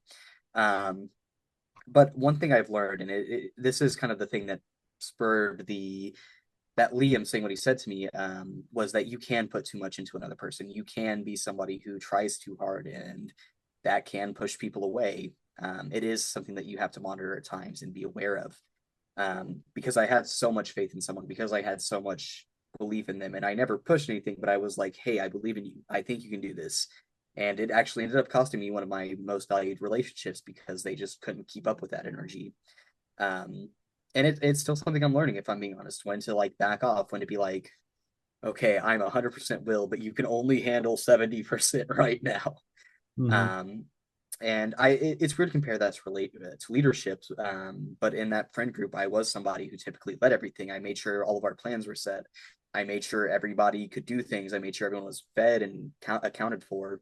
And yeah, it was very tough. It was something that kind of forced me to think about what I wanted to do with life because it was somebody who mattered to me so totally that I kind of had to step back and be like, this is a dangerous thing if I don't monitor it. It is great in the sense of like um, corporations or futurism where I can say I believe in everyone, they can do anything, they can go anywhere, but they also have to be wanting to they have to want to do that themselves. Um, and yeah, I oh I thought about something. yeah, I guess my final idea is just like it's something I'm still learning. It was a mistake on my end, and um, we are imperfect creatures who are always learning, and I think that's the goal. I just hope that I learn that lesson and learn how to do better in the future. That's a great I mean, it's great that you acknowledge that. And I think it comes with people that mm, are self-aware. I think it's such an important thing to be because you know you're everyone has flaws. So, but how many people are really acknowledging their own flaws? It's a lot less than you know the people that everyone has flaws, but the comparatively, not everyone knows about them and acknowledges them. So it's really important Yeah. to be self-aware, and self-reflection is very important too, which is how Yeah. you become self-aware. And it made me think about a quote from Ooh. so like I had random Lego Ninjago um TikToks on my For You page, and then Mhm. there's this one guy that's was supposed to be the Green Ninja or something, and then Sensei Wu. I think the guy's name is Mato, and then Sensei Wu is trying to save him, and then he says, "You can't save someone who doesn't want to be saved." So it Yeah. just made me think about that. Have you ever watched Lego Ninjago? I haven't. I did play with the toys as a kid, like elementary. And I absolutely love the toys. I'm sure if I go through my old baskets, there's at least one somewhere. But no, it was on Nickelodeon, right? I think so. Sounds right, actually. Yeah, yeah. And we just didn't have that again. Like we were all public service broadcasting, so. Yeah, yeah, I got um, you. but I did love the toys, those and Beyblades. I had a great time with both I of love them. Beyblades too. Yeah. I had a bunch of Beyblades. That's actually what I probably have the most of. Do you ever watch Beyblade or no? You just had the toys too. Beyblade. Hey, I I'm love silly. Eventually, yes, because cable was so expensive that like we couldn't do it. But them. Netflix, whenever it first came out, it was like $7 a month or whatever. For real, it used to be so good. Oh my Yeah. God. So that's how I got into media. I think I was 11 before we even had internet. And that was kind of the thing. I had Xbox Live Gold. Gold was the most ridiculous subscription in the world. $60 a year to play games that you own. Um, But then the next one was Netflix, and I absolutely loved Netflix. I watched so much anime. Don't watch it anymore, but I was the biggest weeb growing up before I knew what that was. yeah. What animes did you watch? I think I started off with all the normal things, Pokemon, Beyblade, all that kind of stuff, and then I started transitioning into the like still mainstream, but definitely not Pokemon. It was like SAO. I watched SAO, Dead Man Wonderland, which like are kind of in the same realm where the pacing of them is really bad, but Mhm. also it's really cool to an 11-year-old to see like, wow, action and things, colors. Uh, but yeah, so like Dead Man Wonderland. I tried to watch. It's gonna be so embarrassing. It's like the number one anime ever. Attack on Titan. Okay. Um, I tried to watch that a few times. It's never my thing. I kind of just watch things that were there. Again, I like need sound whenever I study. So even in like elementary school, I would have something going on while I did whatever assignment I had to. Okay, interesting. I grew up watching Dragon Ball Z, Yup. Yu-Gi-Oh! Those are me too. Oh, Yu-Gi-Oh! I forgot about Yu-Gi-Oh! That's Uh, my thing. I don't have the thing with me right now, but I have like a Wing Karibo on my keychain. I got in California. Yeah, it was like a Funko Pop type thing. But that's super cool. yeah, I loved Yu-Gi-Oh! Yu-Gi-Oh! I be rewatching on YouTube. I randomly got suggested a YouTube video. It's like Yugi versus Kaiba Battle City, and I just rewatched the full duel, and it's been I've been loving it. I'm watching. Okay, never mind. That's actually off topic. Okay, I'll remember. I can mention that actually, but I'm rewatching like Dragon Ball Z clips too. So Yeah. um, and it's been great. I mentioned both of those. I mentioned Star Wars, Dragon Ball Z, Yu-Gi-Oh! All in my questionnaire. All in my questionnaire. Shout My out. God, that's And awesome. I Hey, mentioned for real. Rocky as well. I don't Oh, that okay, so I'm gonna put myself on blast. I will be so honest and say I have not gone through many of the candidates' actual like pieces. yeah. Just like so, I am actually. It doesn't seem it. I know I'm an incredibly nervous and anxious person. I knew if I looked, I would start stressing out about how great everyone was, and I was so right because I watched one. While my chapter was watching, I stepped out to go to my SGA office, and I watched one, and I went, "Oh my God, they're the best person that's ever existed." How am I even in the same room as them? Um, but like I respect it so much. I do love Rocky. I watched it for the first time this year. Ooh. Um, Ooh. yeah, it's so good. Also, just Sylvester Stallone, another person that's totally worth admiring because like he really believed in himself until the very end. I Are you familiar with like his whole background? Maybe, I guess not. So the very short of it is that he wrote Rocky. He wrote it Okay, all I knew that. himself. Yeah, yeah. He wanted to sell it, and he was going to sell it on the condition that he got to play Rocky. Yes, okay, And I then know. yeah, who was it? Like Mike Keaton or something like that, like the most stereotypical like strong man of Hollywood at the time. And he said, "Nope, I'm playing the character. If you're not going to let me play it, then it's not going to happen." He What was it? He won an Oscar. Or he wrote a what's the right Oscar's the writing award, right?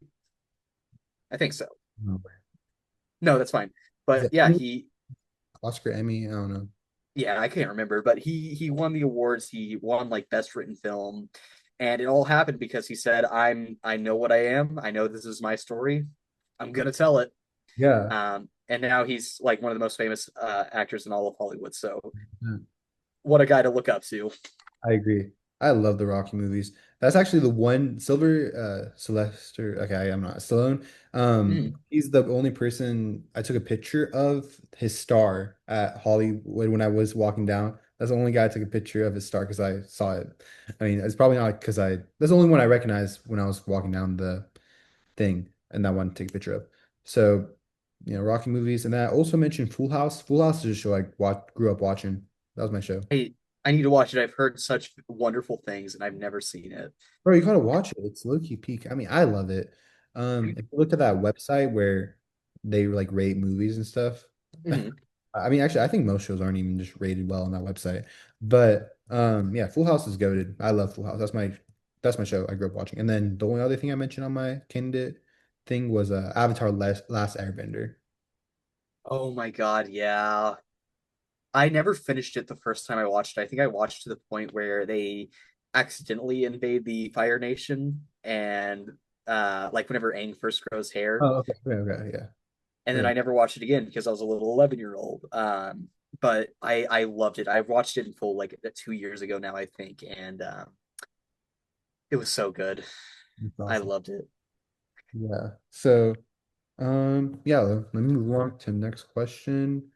Let's see if there's another leadership question. I might move along to scholarship. Oh yeah, you did want to talk about studying. How do you feel?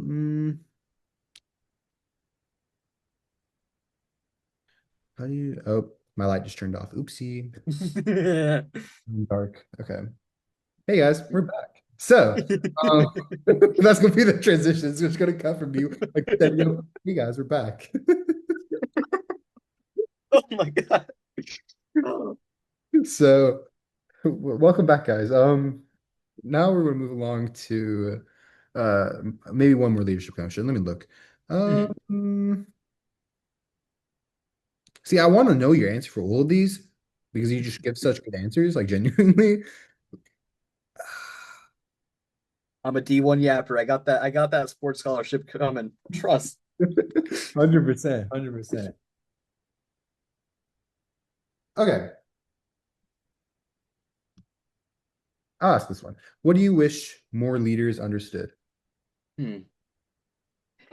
It's interesting because leaders come in so many forms, and I think like if we look at it at a national level, there's so many answers. If we think about it at a local level, there's so many answers, and it's hard to say like one answer covers every level. I It's gonna sound crazy, and it's probably an answer that might be a little controversial, so I'll try to like toe it accurately. But there is an idea, and I think it's something we both touched on that like monetary sustainability is a factor in all things life. It's just going to happen. You need to eat, you need a place to live. But one of the big things that I always try to remember is that it doesn't go with you. Wherever you go after whatever this is, and by this, just everything, it doesn't go with you. And I always try to remember that. If I go out to an event and, one of our chapter members says, "Oh, I don't know, I don't have the cash," my answer is usually, "Well, I'm pretty broke too, but I can have a spare $20. We can go get some lunch." Um, I think that a lot of times, and this is something that's probably true with a lot of people and how they understand leadership, is that money is enticing. It is something that is intoxicating, and it gives you all the ability to have more power, and power itself is intoxicating. So it is. I think that's one of the biggest things. I think a lot of times, and not every leader, of course, but it is very easy to get into the trap of someone offered made me a huge offer. I can't say no. And I think a lot of the times the answer is you can say no. It's just hard to say no. I kind of wear the ideal on my sleeve, on my heart, on my every word that I don't need anything more than I need to live. I want more, and I'll say that happily. I love me a good steak dinner, and I love I love going out with my friends, but those aren't things that I need. And as a leader, I hope that I can put so much into my community that I am safe and I am stable, and the people that I love are safe and stable, but also that people have every chance. And I want more leaders to think about that going forward. And I am thinking of it as a more political answer, but just, people matter. The people around us matter. The only way things get better is if we allow people to be better, if we allow people to flourish. And I hope I take that with me again everywhere I go. I just want people to be successful. And as long as I'm okay, I don't know why I have to put someone else out to be okay. Mhm. That's a tough question. That's a really good question. Thank you, thank you. I mean, you answered it perfectly once again. All right, moving along. Now we're going to talk about scholarship. So, I love how you mentioned doing your works in a big mm, like a marathon, in a big marathon. Yeah. And I resonate with that. For me, something that I've learned, I don't know why I'm answering the question, but I'm answering the question. No, please. I'm very curious. I mean, I was going to ask you what study habit actually works for you. And, something for me, it's like whenever I feel like doing something, that's when I'll do it. Even if it's not the smartest thing to do and it's not the top priority, if I feel like doing it, that's when I'm going to do it. And, listening to myself has made me a lot better than at finishing work and becoming more proficient. For example, today I recorded a skit that I'm going to post on Wednesday for IO, and Mhm. I want to edit that. So I'm going to probably edit that and then work on the post that I need to post tomorrow, which I'm going to lose sleep because of it. But it's just how my mind works. I might Yeah. not be as passionate about the other thing if I work on it later. It might turn out worse because I'm just not as into it as I am. But so I think, working in the marathon kind of comes from that same type of mindset. What's one study habit that actually works for you? Yeah, I think the big thing is that I think you're very right on a lot of things. I also just try to listen to my body. I'm going to tie it in a weird way. With the whole weight loss thing, it's crazy how I did it because I just kind of listened to what I was okay with. 6 days a week. Well, actually, what I should say is I would fast for a day. No food, just water, black coffee, maybe some Splenda. The next day, 1,200 calories. It was intense, but I had enough energy. I could do my workout. I could do my work. I could go to my D&D session, and it was like a 20-hour D&D session. It's a lot of energy, and there's a reason for that. I listened to my body, and I knew if I went 7 days a week, if I had a cycle of 7 days, I needed a break. So I had a resting BMR of like 3,400 calories, something crazy like that. So fasting, basically 600 calories a day. I gave myself Thursday, 7 p.m. It's when I got paid. And I remember that because I was waiting and I'd order a big pizza. I got the biggest, meatiest, every topping, pesto sauce to sprinkle on it. I mean, oil, vegetables, meat, all of it. Um, and that's what helped me stay on that cycle was that no matter what I did, as long as I was consistent enough in one way or the other, I would see the change that I wanted. Now, weirdly enough, to tie that into studying, it's a very similar idea. I listen to myself. I know for a fact that I get very frustrated if I have to like go day in, day out, day in, day out, day in, day out without a break. So I've built a system where I do get a break. I will take usually Thursday, Friday, Saturday if I need it, but I will do 2 weeks of schoolwork all in those 2 or 3 days. And I will do a lot of schoolwork. I'll usually do at least 2 weeks per day per class. So at Ivy Tech, we do 8 week terms, 2 classes per term. So it's kind of like quadmesters with 2 classes per term. Okay. And what I ended up doing was I found that, I mean, it helped me just stay interested. I would get very frustrated if I didn't have that break for a while. The way I've set it up is I basically get like three mini breaks before my actually fall, spring, whatever break. Um, and yeah, it helps quite a lot. It's a lot of reading, but that's the way I can manage it to myself. If I give myself three really hard days where I do all the work and I really put, you know, grind to stone, I give myself a break. I can play games with my friends. I can go out and eat. I can cuddle with my cat and sleep in a little bit. Right. Um, and yeah, it's just what worked for me. It's probably unconventional. I know everyone touts the Pomodoro method, I think it's called, where it's like study for an hour, take a 15-minute break, study for an hour, take a 15-minute break. I'm like, no, if I'm going to take a break, I want to go play like an hour long game. I want to play some Dark Souls. Oh, Um, yeah. So I built that system for myself. I get a few really hard days where my only priority, study. And then I get a break and I can do whatever I want. right. Yeah, I think everyone has their own study method and they just need to find it because, what's going to work for me doesn't work for you. I might not Yeah. work. Like I remember I spoke at this nonprofit event or nonprofit organization event, which was Hmm. Exploration Day. I talked about audio engineering.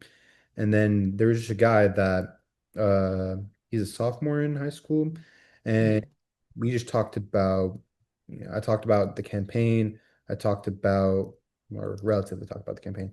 And then I talked about all the clubs I'm in, and he's like, "How do you have time to do all this?" And then, he was just talking about what he does. He does a lot himself as well. And we were just talking about time management, and he's like, how do you study?" I'm like, "Well, what works for me is it literally probably is not going to work for you. So I can't even recommend it, but I will tell you what it is I do so you can take inspiration and then learn and try it. If it works, then it works. If it doesn't, you can modify it and, make it you." So I think, like, for me nowadays, in this semester, I have more just music classes, so I don't have as much homework. But Hmm. last semester, when I had the rest of my general education classes, I just spend the weekend just doing all the homework, and then that's actually just basically it. So literally what you're saying, and I can't. I'm the type of person, like, I have to build up.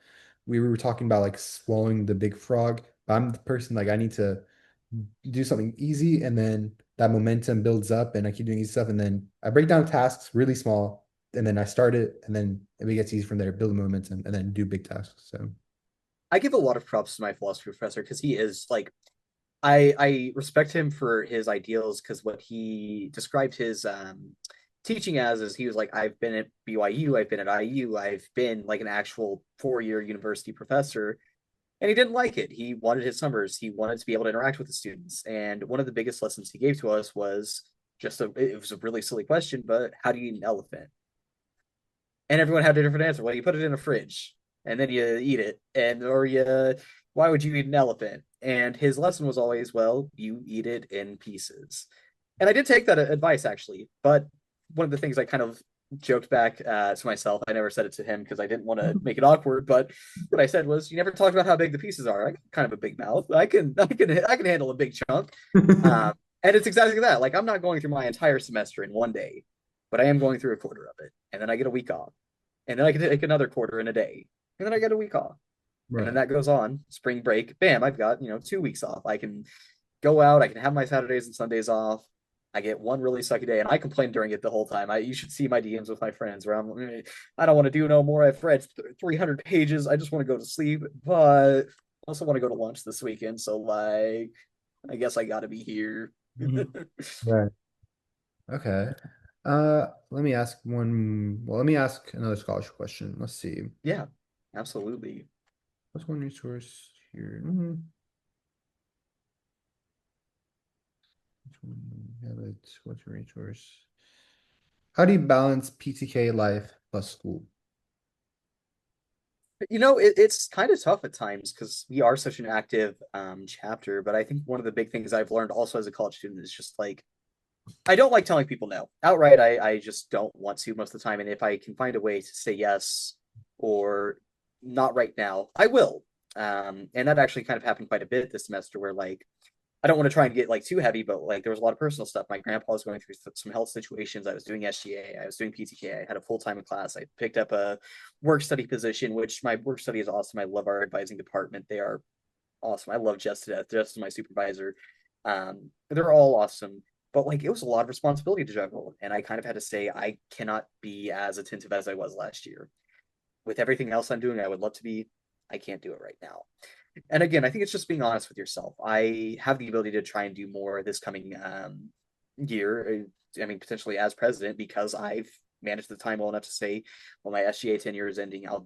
I've set up a system where if I am elected, my VP of chess club becomes president, I can move on.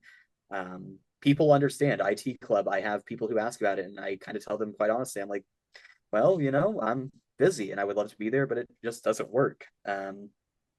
It's being honest with people. I found that like if you're doing good things, people want to support you, and if a lot of that is time, then time comes and goes, and there will be more of it.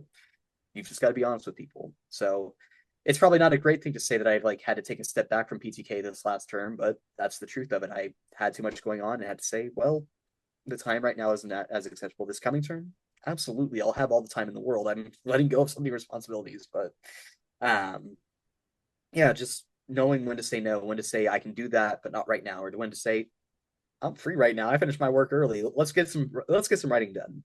That was my contribution this year. I did all the editing on our member awards write ups, and Oh, that's what I could offer at the time. It's just I had the free time, and I said there are people I care about. I'm going to make sure all of these look really nice. They're all well written. That's what I could offer. Yeah, I'm just honest with my time. great answer. I think it's for me, I'm like that too. I feel like my chapter and the other clubs I'm in are have Mm-hmm. an understanding of, what I'm doing right now, like the international office, and then me. I mean, for some of my clubs, it's not as busy, but in some clubs, there's it gets a little busy, but a lot of people have been understanding, of I'm doing this international office thing, and it takes a lot of time, and I put a lot of effort into it. School and music is all I put. I mean, I do music in school, so technically, school is all I put my thought into. I don't do anything else. This is my life, and it's because that's why I made my life this way for me to do music and service, the two things I love. So Mm-hmm. I don't get. It helps with burnout. I don't get burned out as easy because I love what I'm doing. So Absolutely. I think yeah, it makes it easier to balance. So, hmm, looking at these questions. Take Do your you, time. I've been loving the conversation. So, I love it too. I love it too. Uh, do you have advice for like procrastinators? I mean, this question asks, what's your best advice for someone who procrastinates? yeah, I think a lot of my ideas always come down to the same kind of core concepts. And again, I love procrastinating. I love playing games when I should. This is the advice I need. But for me, it's always about like, what is it that I really want? I've been watching a financial advice channel just because it's interesting on YouTube. And one of the big things he always says is it's like, you're buying so much garbage to satiate your garbage wants, but then you tell me you want all these things. You want a family, you want kids, you want to get married. These are expensive things. And I kind of try to play the same idea. Is what I'm doing just for quick term pleasure? Am I just there to have a good time and be done? And what does that really do for me? Or am I trying to be, again, I tell people I have grand dreams. And if you ask me what my dream job is, well, I want to be the future king of Bloomington, Indiana. So is the future king somebody who sits and doom scrolls on TikTok? A little bit. But is he better as somebody who does his assignments or goes to his friends and talks to people? I always try to weigh it as like, what do I actually want versus what do I think I want? I Mhm. would love to pull up Instagram right now and watch some weightlifting TikToks. I'm not going to lie to you. But it's probably better that I have this conversation. And it's a great conversation. I'm like loving talking to you. I'm so glad we were able to do this. Um, but it's the same thing. If I want to be the graduate, is the graduate somebody who falls asleep for 12 hours cuddling with this cat, or is the graduate somebody who does his assignments? Probably the latter. Is the Right. future president of PTK somebody who gets on interviews and talks with other members? If he is he somebody who tries, or is he somebody who goes and makes some more ramen? Well, probably the second one later, but for now, I'll be here. Right. I love that. I think we're just so similar. I mean, I think I have that similar mindset too. Sometimes whenever I feel, I want to do something else, it's just I'm like the person I would dream to be, and is that person really doing this stuff? You Yeah, know, if the answer is no, then why am I doing it? If I want exactly. that final version, then I have to do the things that this is another thing. This is same topic, but so a lot of people that are successful, it's because the things they cut out of their life, not things they add. So, I think I heard a TikTok about it. It's just like, a lot of success comes from the things that successful people cut out of their life. For example, actually, I don't even have example, but yeah, you have thoughts on that? Yeah, well, there's an adage from engineering school. So for a very brief time, this was like middle school. I was in an advanced engineering class. Found out I did not like it. There's a lot of math, and I'm not good at math. But what they would always say is a product isn't finished whenever there's no more things to add. A product is finished whenever there's no more things to take away. And again, I think it really is the easiest way to put it is like, is the person you want to be somebody who does this, or is the person you want to be someone who does the other thing? And it's very simple because I mean, you can wait out. And again, like I said in the last answer, I believe that, you're allowed to take liberties, you're allowed to have fun, but you need to make sure you're doing all the right things. So again, I think it's the exact same thing you said. Is there more? I mean, is there anything less to add, or is there more to take away? If you have a spoon that's also a spatula and a dog walk, I mean, a leash and a drink holder, it's a really bad spoon. Yeah. um, it's great that it can do all the other things, but it's not what it needs to be. And I think you can apply it to people too. I am somebody who, as I've said, I have a lot of interest and I want to do everything. Staying a little bit focused, making sure I'm doing the right thing. I do think the future king again. I it's lofty and it's silly, but it gives me something to look forward to in the future.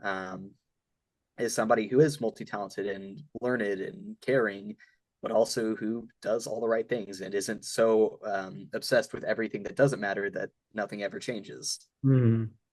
If the castle's walls need taken care of, why am I sitting on the throne? Hmm. 100%. Okay. I want to move along to deep slash reflection questions, but I think I'm going to ask you maybe one or two. Yeah. Let me find a good one. Okay. What's the solution to no. Okay. What's one fear you're actively fighting? Yeah. Hmm.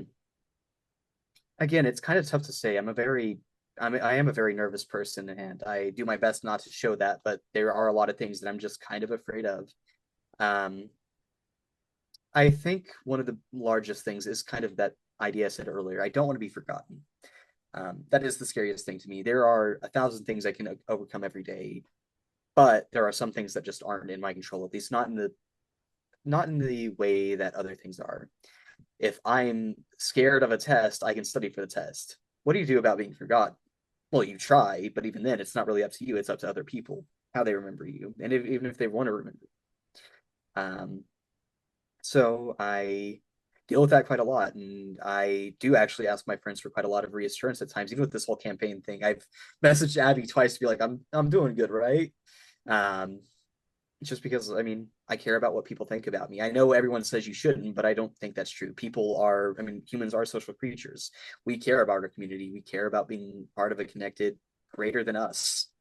And I care about that quite a lot. I would say more than most people. And yeah, just making sure that people remember me as a decent person.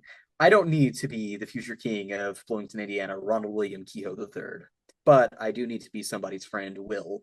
And it's really scary to think that sometimes I don't do that. Sometimes I need to do that better, or sometimes that even it isn't even in my capacity or agency to do better.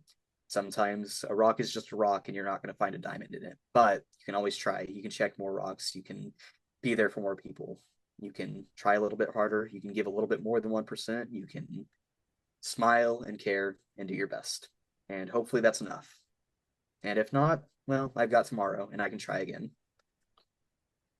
So if, if people's perceptions of you can't control, then why would you worry about it? I think a lot of it just comes down to legacy. there is, I've talked about it a few times, and it's something I think about a lot. I'm going to try and like, it's a very big topic, but there is an after. And I can't tell you if that's an afterlife, but I can tell you it's an after your life. I care about it because I want people to do good, and I think I can only do that as a decent person. If I am somebody who only creates hardship in this world, then I've not done enough. I make the meaning in my life. I am somebody who is very existentialist is the school of thought, but somebody who makes meaning because I don't think there is any inherent meaning. I'm someone who says if there is none, then I'm going to make it. And for me, that is about other people. It's about putting goodness into this world, about making good things, about making sure people can also do good things and live good things and be good people. And if I'm not doing that, then all the meaning I've given to myself and to my future, my efforts now, well, they don't matter. So I try really hard to make them matter. I try really hard to live them out in full. It's not so much that they matter because I care about them. It's they matter because I've decided what I want to do with my life. And if I don't do that, then I need to try harder. Hmm. I love that. The answer. Okay, so okay. That was off the dome, by the way. I've never been asked that before. It's a wonderful question. Oh, thank you. I think it was the one I wanted to know from you because, I believe we both have relatively positive mindsets, you know, and if someone asked me that question, I feel like I'd be a little stumped. For me, I've taken away like all sorts of drama or any sorts of like negativity in my life. So I really only think positive thoughts throughout the day. Hmm. So when someone asks me something like about, what's a weakness or, what's something you fear, I don't really think about it. And it's hard for me to answer because it's just not in my mind. So I have to sit there and really think. And that's why I ask you that one. But I think I'll ask you one more actually. What's I'm something? ready. Uh, Actually, let me retry that voice crack. I'm ready. there you go. I'll cut that out now. It's fine. Just saying it. Uh, what's? Oh, I already asked that.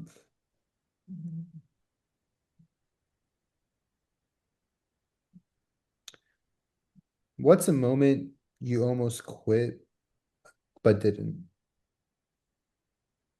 That's really tough. Not because there isn't an answer. It's just, yeah, I mean, there is a thought that comes with those kinds of questions of like how upfront do you want to be about your life? And it's really tough because again, I've come from really harsh backgrounds, and there have been many times where I said, "Is it worth it? Is it something that I want to keep on doing, or do I want to be a factory worker? Do I want to not be a part of the things I'm a part of?" And I don't want to get too into that because I don't want it to be too hard on anyone who's also struggling. But um, it's been tough at times, and the honest to God answer is, I for a lot of my life, it's been like that. There has been many times where what life is I'm presented a problem and you kind of just have to make the best of it. Again, I don't want to get too heavy, but like one thing I think about a lot, and it's a story that's kind of crazy, is I was in middle school and my mom was dating this guy who was not so good, and he left the house and turned off our lights dead of winter. So we had no heat, and the thing that kind of came up was, well, if we don't have heat, are we going to make it through this night? And it's very easy in that moment to say, okay, well, that's it. It's been a good run, but you know, but we didn't do that. And I have so much respect for my mom because she was given the roughest situation, and I still had to be at school the next morning because I had perfect attendance, and I was not going to give that up. Um, but she called my grandpa, her dad, and said, "A really bad thing just happened. Can we come over there?" Now he lived a city way. It was like an hour and 15-minute drive, and he didn't even have the space for us. He had an efficiency, which for those unfamiliar is a bedroom, a kitchen, like a kitchenette. It basically had a microwave and a bathroom. There was no living room. There was one bed. The bedroom was about as big as the bed. There was a kitchen and there was a bathroom. Um, and we went there. We took our dog. We took the few things we needed to get through the night, and we stayed with him for the night. And I remember I woke up the next morning and I was angry with the world, as I think anyone would have been. And I went to school the next day. I I wish I could tell you like some really happy story about how I aced in the test, but I don't remember what happened that school day. It was so long ago, and there were bigger things going on. But I do know I went to basketball practice, and I'm pretty sure this is actually one that I think did happen where I was playing basketball, and again, I'm a big body. I played the post, and I had one of my teammates run into me. He fell to the ground. He looked at me and he said, "Did you knock me down?" Yeah. He said, "It hurts to run into you." That's not an important story. It's just a little fun, but you had the option to give up. You had the option to say, this is what life is. This is what life has been for my mom, my uncles, my aunts, and to say I can just be another part of that cycle. Or I could say, well, I like education. I like being someone who cares about it. I like being someone who is looked up to, maybe for the wrong reasons when I knocked the guy down, but to say, you did a good job. And it's happened several times where I've wanted to, but there's a reason. There's someone across the screen. There's you, Parsa. There's Abby in the audience. There's people who are also trying to give up, and you just got to keep going. You don't always got to go forward. I always tell people, you can go to the side. Movement is movement. If you go backwards, hey, it happens to the best of us. You go to the side. If you go up, if you go down, as long as you're going somewhere, you can go. And that's what's kept me going. Sorry, that was a really heavy story, but it's just always the one on the mind. No, that was beautiful. Thank you for telling that story. You got me speechless. I mean, this has been definitely one of my favorite conversations I've had. No shade, obviously, to anyone else. It's been great, genuinely. Well, there's a great host who is making it very easy. Stop. All right. So I think that's a great way to end it off. That's all for today, guys. Thanks for joining, or thanks for watching this Hallmark Hits. Thank you for Abby for sitting for like this whole thing. Give her Abby, you're the best. I a missed round you. of I applause. know. Thank you, Abby. That's been very nice of you. And that's all I have for today, folks. Have a nice day, y'all. Peace. Peace out.